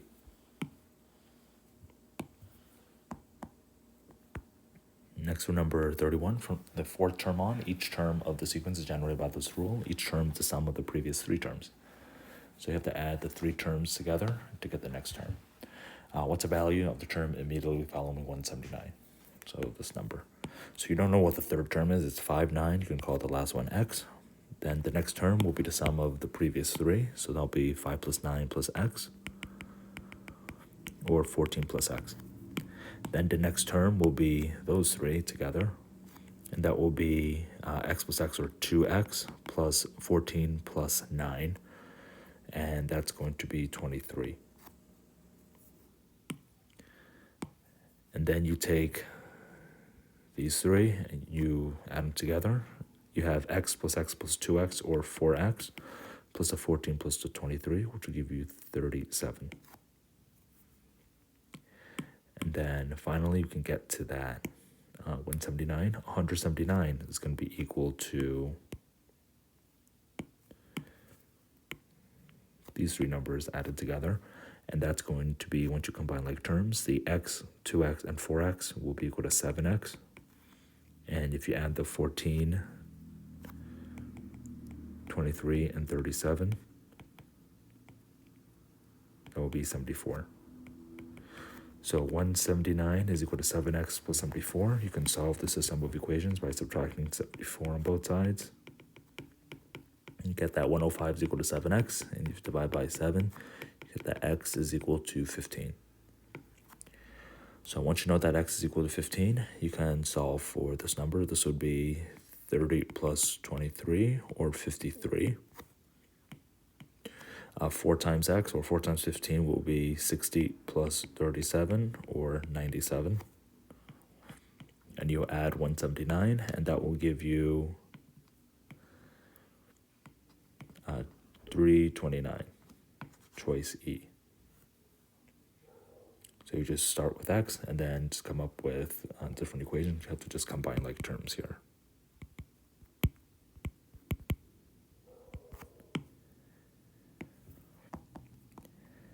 Next, for number 32, you want to figure out the largest 5-digit integer here. So you just have 5 spots, such that the product is equal to 7 factorial. So the key is this factorial symbol, which is this exclamation point. And this means you just do 7 times 6 times 5 times 4 times 3 times 2 times 1. So the products of all the whole numbers up to that number, and just multiply. So here you want a 5-digit number, which the product will be 7 times 6 times 5 times 4 times 3 times 2 times 1. And you want the sum of those digits. And you want the biggest one. So to figure out the largest digit, it helps if you break this down into the factors, the prime factors.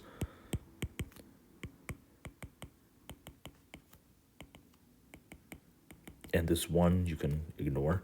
So these are the factors that you want. And then you want to combine them so that you have a really large 5-digit number. So the biggest digit that you can have is 9. That's 3 times 3. So you can cross that out. And then you can make 8 if you do the 4 times 2 or the 2 times 2 times 2. That's going to give you 8. And then you must have the 7. And you have 5 and 2 left. So you have 5 and 2. So this is probably the biggest number you can make. Here the sum of these digits will be this 9 plus 8 plus 7 plus 5 plus 2. That's 10 here. This is 12. So 10 plus 12 plus 9 is equal to 31. And that's choice D. You can't make any other bigger digits than this, because 9, 8, 7 are the largest ones. And you must have the 5 and the 2.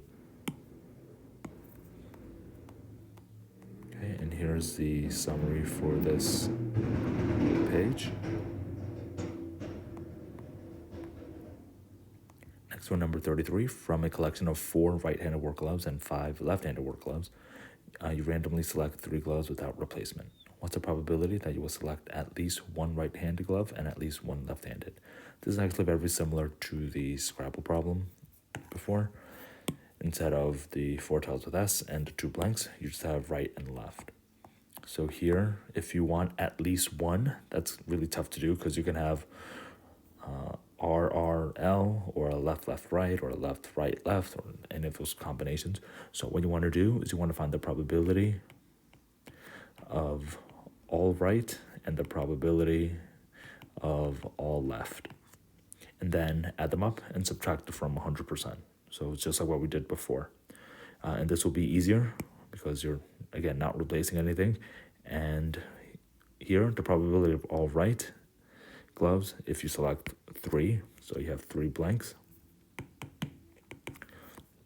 is since you're 4 right out of 9, there'll be 4 out of 9. But once you select 1, you're not replacing it. So the numerators will start decreasing because you have 3 right gloves left out of 8 total because you picked 1. And then that you picked 2 right gloves, there's only 2 left out of 7. And for the left, you have 5 out of 9 first. You do the same thing, then 4, then 3, then you have 8 and 7.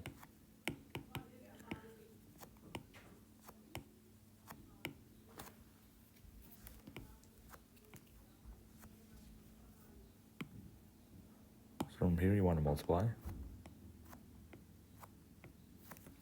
And once you multiply both of these, again, it's helpful if you have a calculator here. This is 4 times 3 times 2, or 24, out of 9 times 8 times 7, which is 504. And this is 60 over 504. So you add these probabilities up, and that's 24 out of 504 plus 60 over 504. This is a probability of all right, or, again, or means add in probability, or all left. And that's not what you want. So you add this up, this would be 84 over 504 is the probability of this, which is, again, not what you want. So to figure out what you do want, just at least 1 pair of each, you'll have to do 1 minus 84 over 504. And 84 divided by 504 does simplify to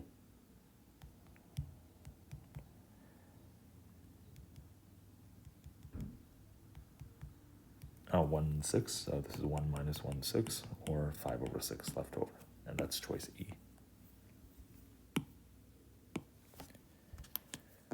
Next, number 34. How many zeros are at the end of the product? 125 to the 20th power times 16 to the 12th power.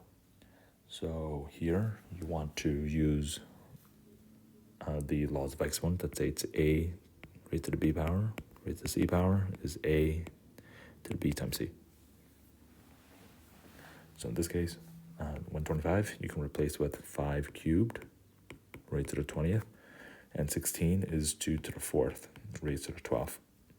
So that's equal to 5 raised to the 60 times 2 raised to the 48. Now 5 and 2 are important because you have 48 2s and you have 65s. If you multiply by 2 times 5, that's equal to 10, and that's going to give you 1, 0. So in this case, you can make 48 pairs of 2 times 5, which will give you 48 tens, which will give you 48 zeros. The other 12 fives, 5 raised to the 12th power, that will not end in 0. So in this case, the answer is choice D, 48, because you can make 48 pairs of tens.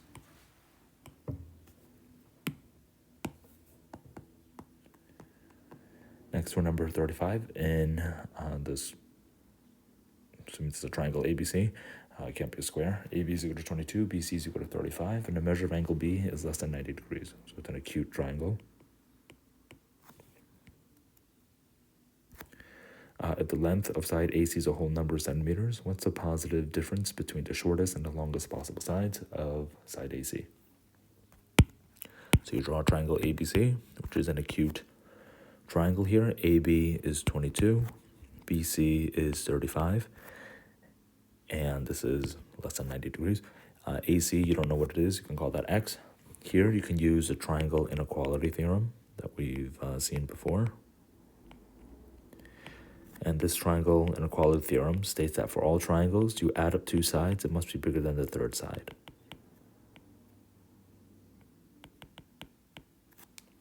So in this case, you just use the triangle inequality and you just apply it here. And what you get is 22 plus 35 must be greater than X.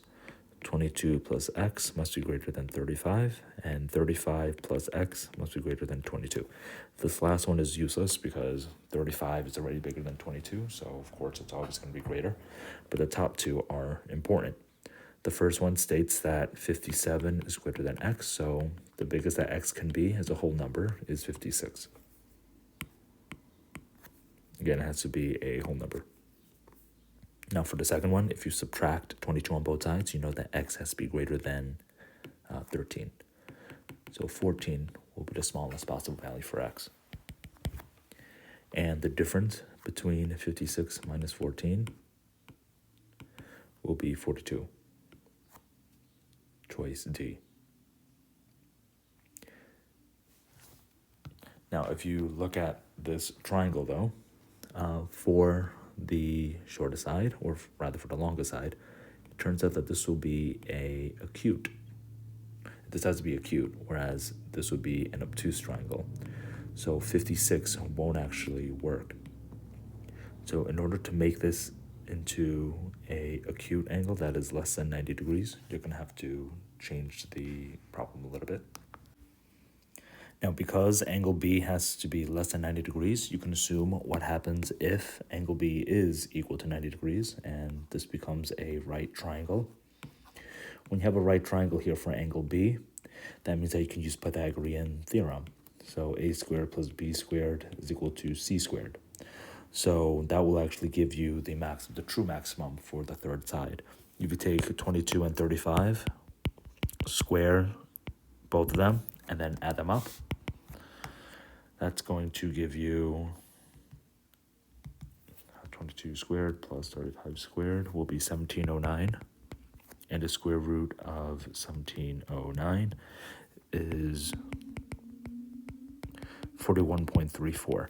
So X has to be less than 41.34 in order to make sure that it's a right. It has to be less than 90 degrees. So the true maximum is not 56, but rather 41. So you can just take 41 minus this 14. So it's everything from 41 to the 14. And that will be a difference of 27, which is choice A. So here you have these triangle inequality to get the smallest and the biggest, and then you have to do a variation of that by doing Pythagorean theorem, because this has to be less than 90 degrees. You don't want any obtuse triangles. Next, for number 36, each vertex of these 6 triangles is at the lattice point of the square grid. What is the sum of the numeric labels of all the right triangles? So again, in order to have a right triangle, it must have 90 degrees. Now you can measure each of these sides and do Pythagorean theorem, but because you have a grid, what you can do is actually make sure that the legs are going to be perpendicular. And if you have perpendicular legs, that means that their slopes must be negative reciprocals.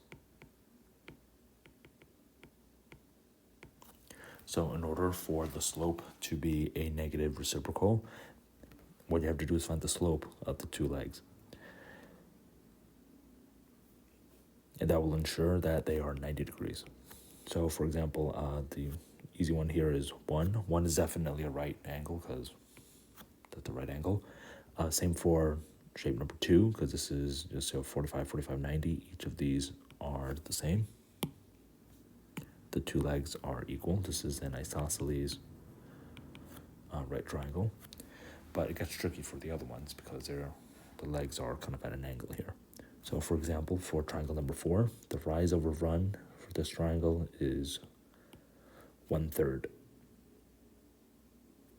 So this is a slope of 1/3, but for the other one, this is a slope of -4 over 1.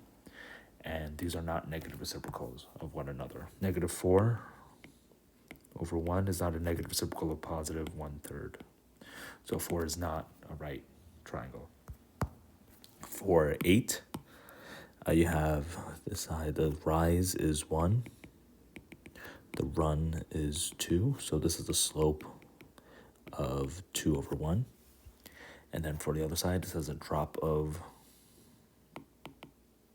-4 and a run of 2. So the slope for this side will be -4 over 2. And 2 and -2, these are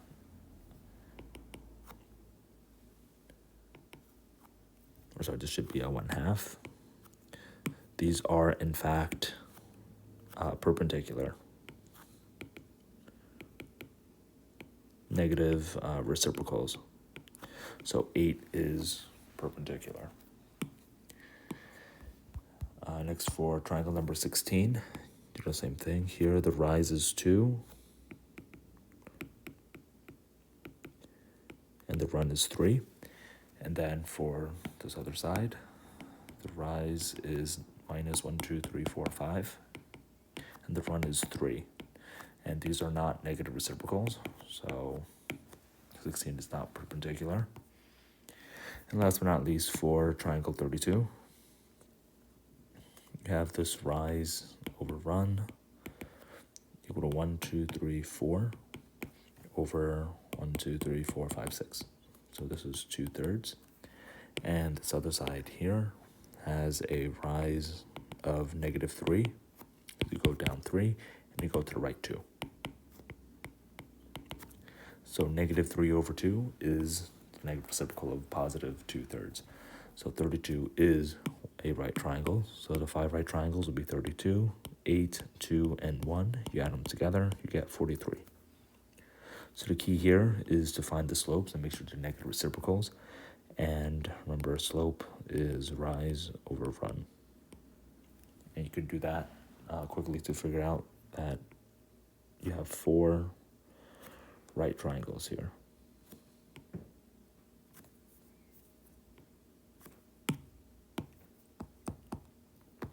Next, for number 37, in the small 7-seat school bus, students P, Q, and R sit on the left side behind driver D. Students S, T, U, V sit on the right side.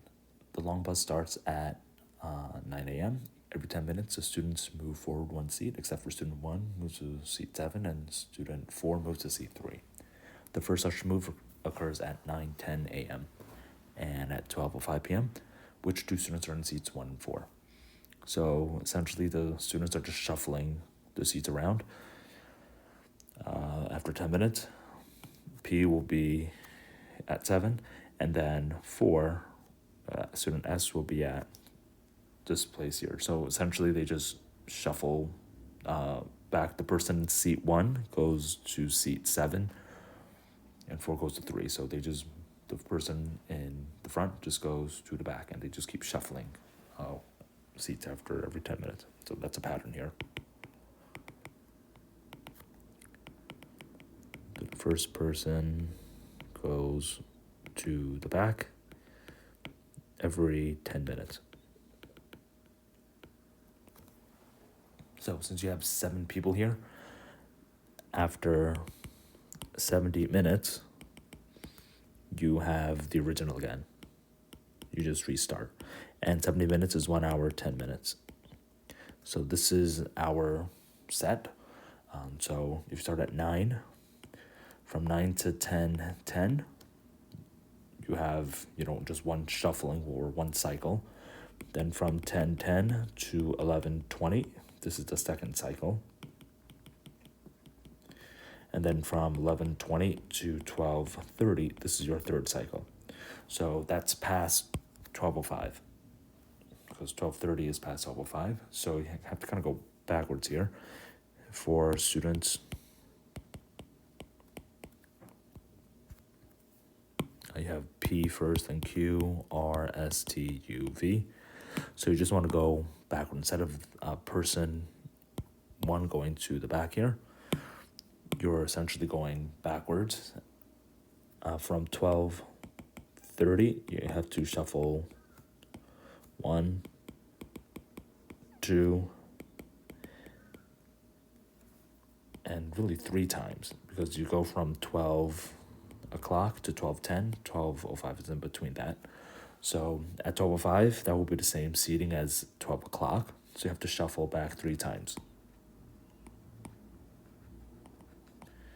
So you shuffle back 3 times. Instead of P going here, you just eliminate V and move V to the front.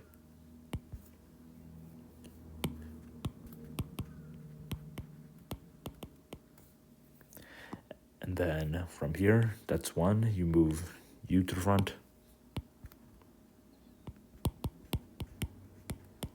That's 2, and finally the last one, you move T to the front. So in terms of the seating, T's in seat 1, and P's in seat 4. So the 2 people will be P and T. So the key here is to figure out the pattern, and it's after every 70 minutes, they restart, and figure out that you're in the middle of the second cycle at 12:05, because it's between these 2 times, and you figure out you just have to shuffle back 3 times to figure out the pattern. So here's a summary for this page.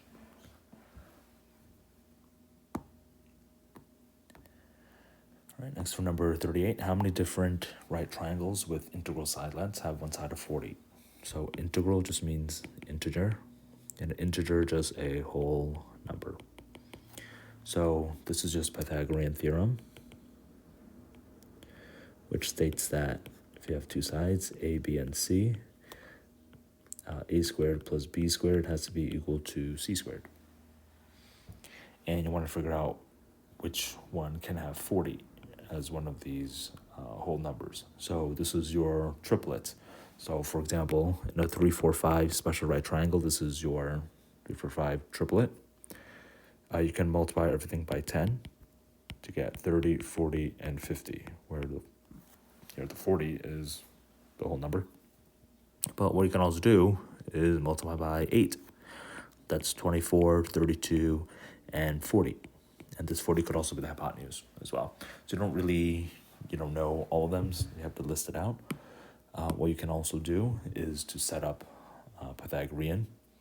So here if you set up Pythagorean and you assume the 40 is, let's say, the hypotenuse, you know that A squared plus B squared has to be equal to 40 squared. So 40 squared is 1600. So here you have to find 2 numbers that add up to 1600, which you can't really tell because you don't know what the numbers are. What you want to do is, instead of assuming that the 40 is the hypotenuse, you can just shift it around where the 40 is one of the legs. And then you can actually use that to work backward to find what the last hypotenuse has to be. That would be 40 squared plus B squared is equal to C squared. And that would mean that 40 squared is equal to C squared minus B squared. And this is the form that we'll have to use this is your difference of two squares factoring pattern. And if you have difference of two squares, x plus y, x minus y is equal to x squared minus y squared. So in this case, you get that 40 squared, which is 1600, is equal to c plus b times c minus b. So these are two whole numbers. Multiply them together, you get 1600. So that means that both of these are factors of 1600. They have to be whole number factors.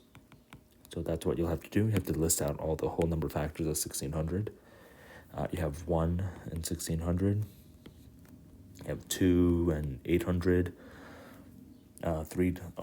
One thing to keep in mind here, you can do the prime factorization of 1600, which is 40 times 40. So that's going to be the last pair. In each of these 40s, it's 8 and 5. And the 8s are 3 2s. So you know that 3 can't work, but 4 could work. You can have 4 and 400. You can have 5 here. And 5, you can do 1600 divided by 5, which is 320. And you can't make 6 or 7, but you can make 8. So 1600 divided by 8 will be 200. You can't have 9 because that's 3 and 3. But you can have 10, so that will be 10 and 160. So you can't have 11 or 12 or 13 or 14 or 15, but you can have 16. Be 16 times 100. And then you can't have 17 or 18 or 19, but you can have 20 because that's a 5 times 2 times 2. So 1600 divided by 20 is 80. Then the next one will be 24. So to get 24, that's, not 24. 32 will be the next one. Goes with 50. And there's also a 25 that I missed. So 1600 divided by 25 will be 64. And that should be all of them. To have all of these factors here. And from here, you know that this has to be c plus b times c minus b. And you want to know what c is. And if you take these two pairs and you add them up, c plus b, if you add up the two factors, c plus b plus c minus b, the b's will actually cancel out and you just get 2c. So if you add these factors up and then you divide by 2, that has to be a whole number. So that eliminates some of the choices here. For example, 1600 plus 1 is 1601. You divide it by 2, this is a decimal. It's not an integer. So that means that it can't be odd. So 5 won't work, 25 won't work, and you just have these numbers left. And for these numbers, these 1, 2, 3, 4, 5, 6, 7, 8 numbers left, these are all possible because you can get a C and a B. So there will be choice D, 8 numbers, because there's 8 pairs of even factors of 1600. You can just work out each of these. So for example, you add 2 plus 800, that will be 802. Divide that by 2 to get C, that's 401. So 401 is your factor C.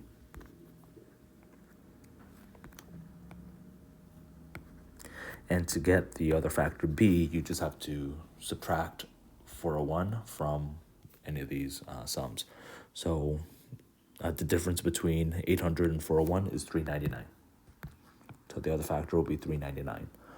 That means that there is a 40, 399, and 401 right triangle, because 40 squared is equal to 3 or 401 squared minus 399 squared, according to Pythagorean triplet here. and that's 40 squared is equal to 401 plus 399 times 401 minus 399, and that's your factors of 802, because this is 800 times 2. And if you test it out using Pythagorean, it does perfectly equal to 1600. So then for your next one, 4 and 400, you add them together. That will be 404. Divide that by 2, you get C, which is 202. So the difference between 202 and 4 will be 198. So this is another one of your triplets, 40, 198, and 202. And you could do that to each of these.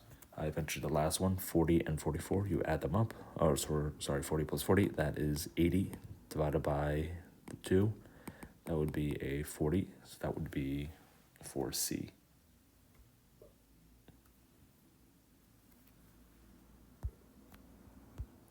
And then for B, that would be 0, which can't happen. So this one you have to eliminate. The last one will have to be the last pair that I mentioned, which is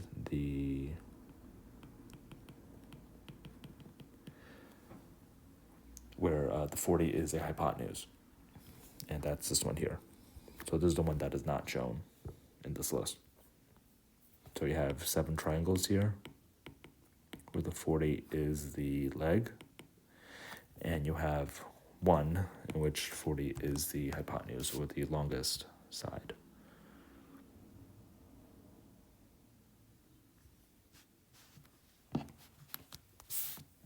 So the one that does work out, the 32 and the 50, if you add them up, this would be 82 divided by 2, this would be 41. So this is a 41, 9, and 40. So 9, 40, 41 special right triangle. And each of these would be it. You can just list all of them out. 20 plus 80, that's 100 over 2, which is 50. 30, 40. 116 divided by 2 is 58. So if you do 58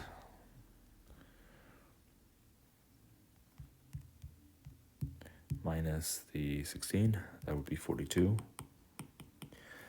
And then this is 170 over 2, or 135, or rather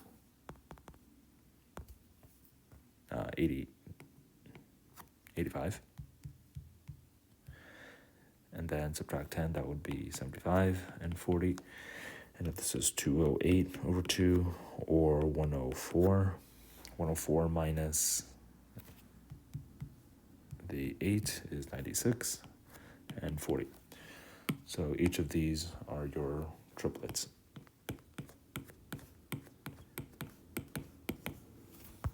And the last one, which is up here, 24, 32, 40.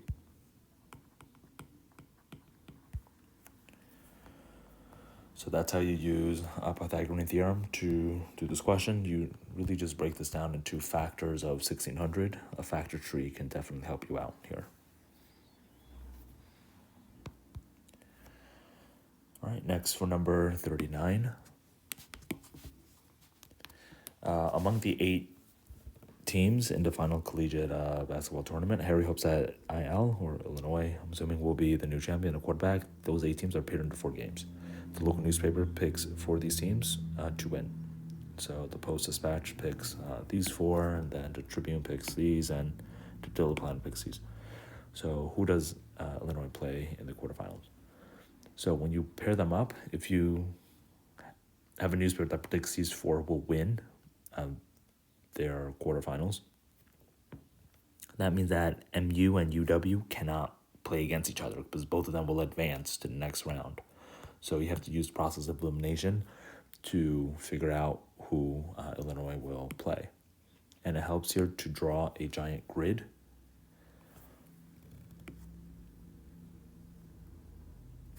Or a table, rather. And what you're essentially doing is figuring out who's going to play who. So there are 8 teams, so you have to split this into 7.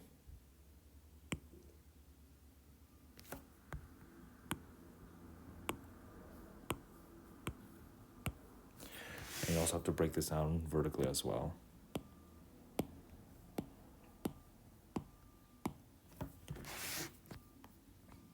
So we have these teams. You have MU,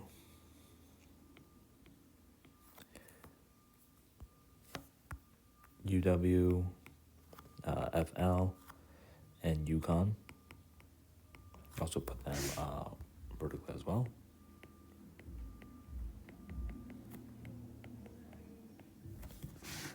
Then you have FL, TN, and CIN. So we'll just use this TN here.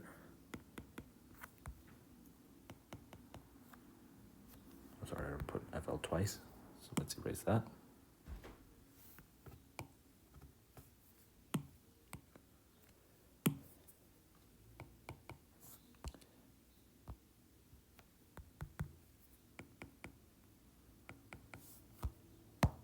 Oh, there's AZ that I missed.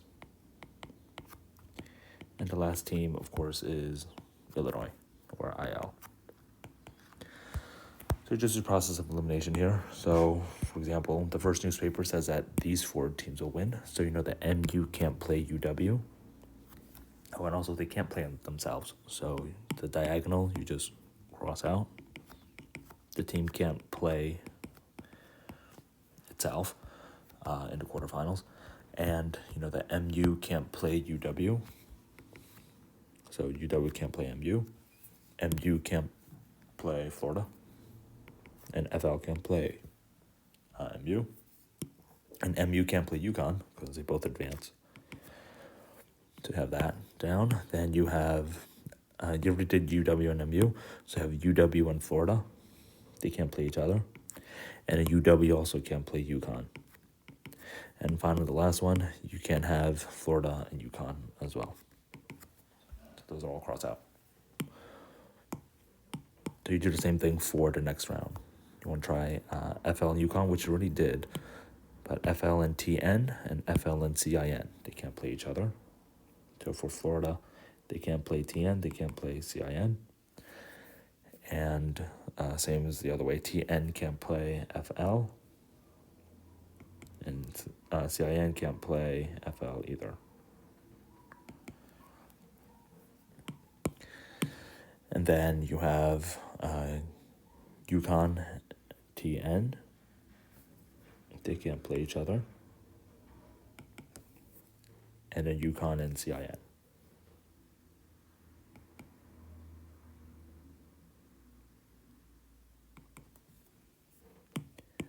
Then you also can have TN and CIN. So you cross that out. And that's it for this round. Then for the last one, you have AZ. So AZ can't play TN, FL, or CIN. So you cross out AZ with TIN or TN, AZ with FL, and AZ with CIN.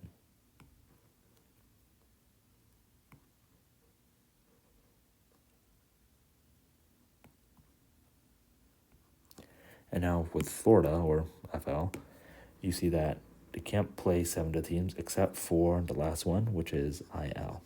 So Illinois must play Florida. So that's going to be choice A. So you basically make a grid, and you just use process of elimination to figure that IL must play Florida. And from here, you can cross out all the other teams for IL. You can try to fill in the rest. So UConn would be next. UConn must play Arizona.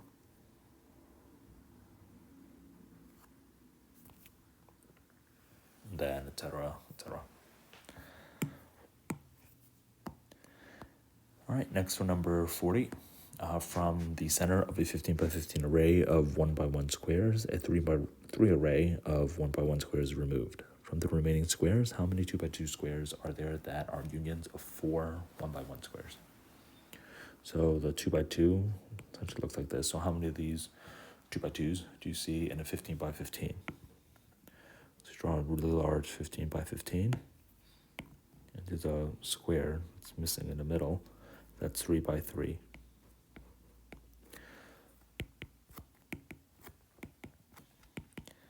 So you can count grids, and the grids can overlap. So you can have this grid, but also this grid. That would be 2. So there's 2 4x4s in a 2x3. So if you have a 2x2 grid, there's only one 2x2. But if you have a 2x3, there are two 2x2s because they can overlap. You have the one that's here, and you also have the one that is here, and so on and so forth. So there is a pattern here. If you have a 2x4, you can actually make 3 because there's 3 of these corners that are in the middle.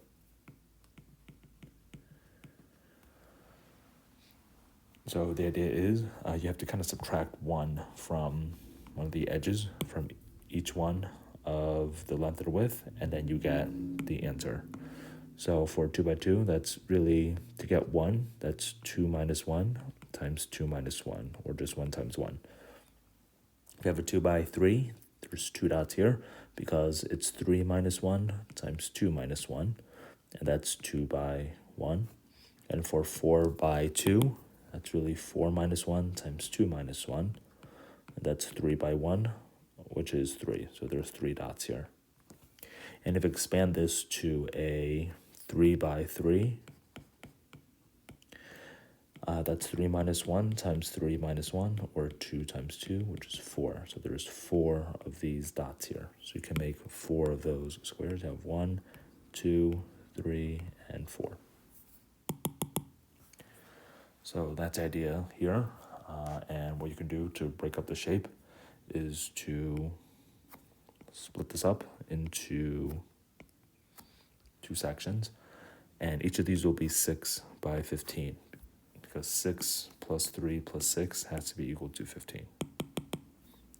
So in a 6 by 15, to count the dots that are inside here, you'll have to do 6 minus 1 times 15 minus 1, or 5 times 14. And if you do 14 times 5, that's 70. So that's the other side too. So you have 70 plus 70, that's 140 so far.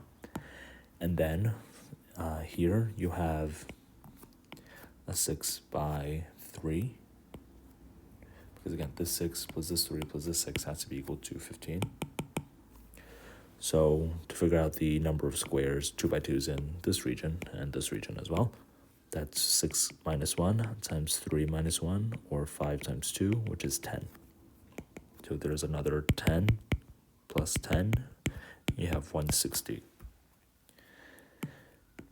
And now you have all of the squares there, except for the overlap regions here. Here you can have a few more squares.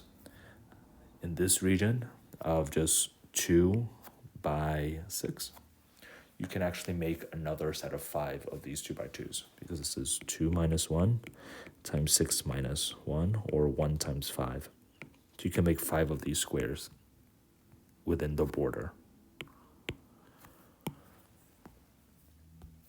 And that's the same for this one and for this one. So in this 6 by 2, you can make 5 of these squares, or 5 of these dots that we didn't count in each of these. So that's another 5, 10, 15, 20. So add another 20 here. That will give you a grand total of 180. And that's all the different 2 by 2 squares in this array, assuming the middle 9 is taken out. So here for this question, instead of drawing the 15 by 15 and just counting the dots, it helps if you figure out a pattern and model. So you just model the big array with a smaller set. And then you can find the pattern and then apply that pattern for the larger array. And here is a summary for this last page. All right, thank you everyone for joining me today. Enjoy the rest of the day, and I'll talk to you guys in the next one. All right, bye everyone.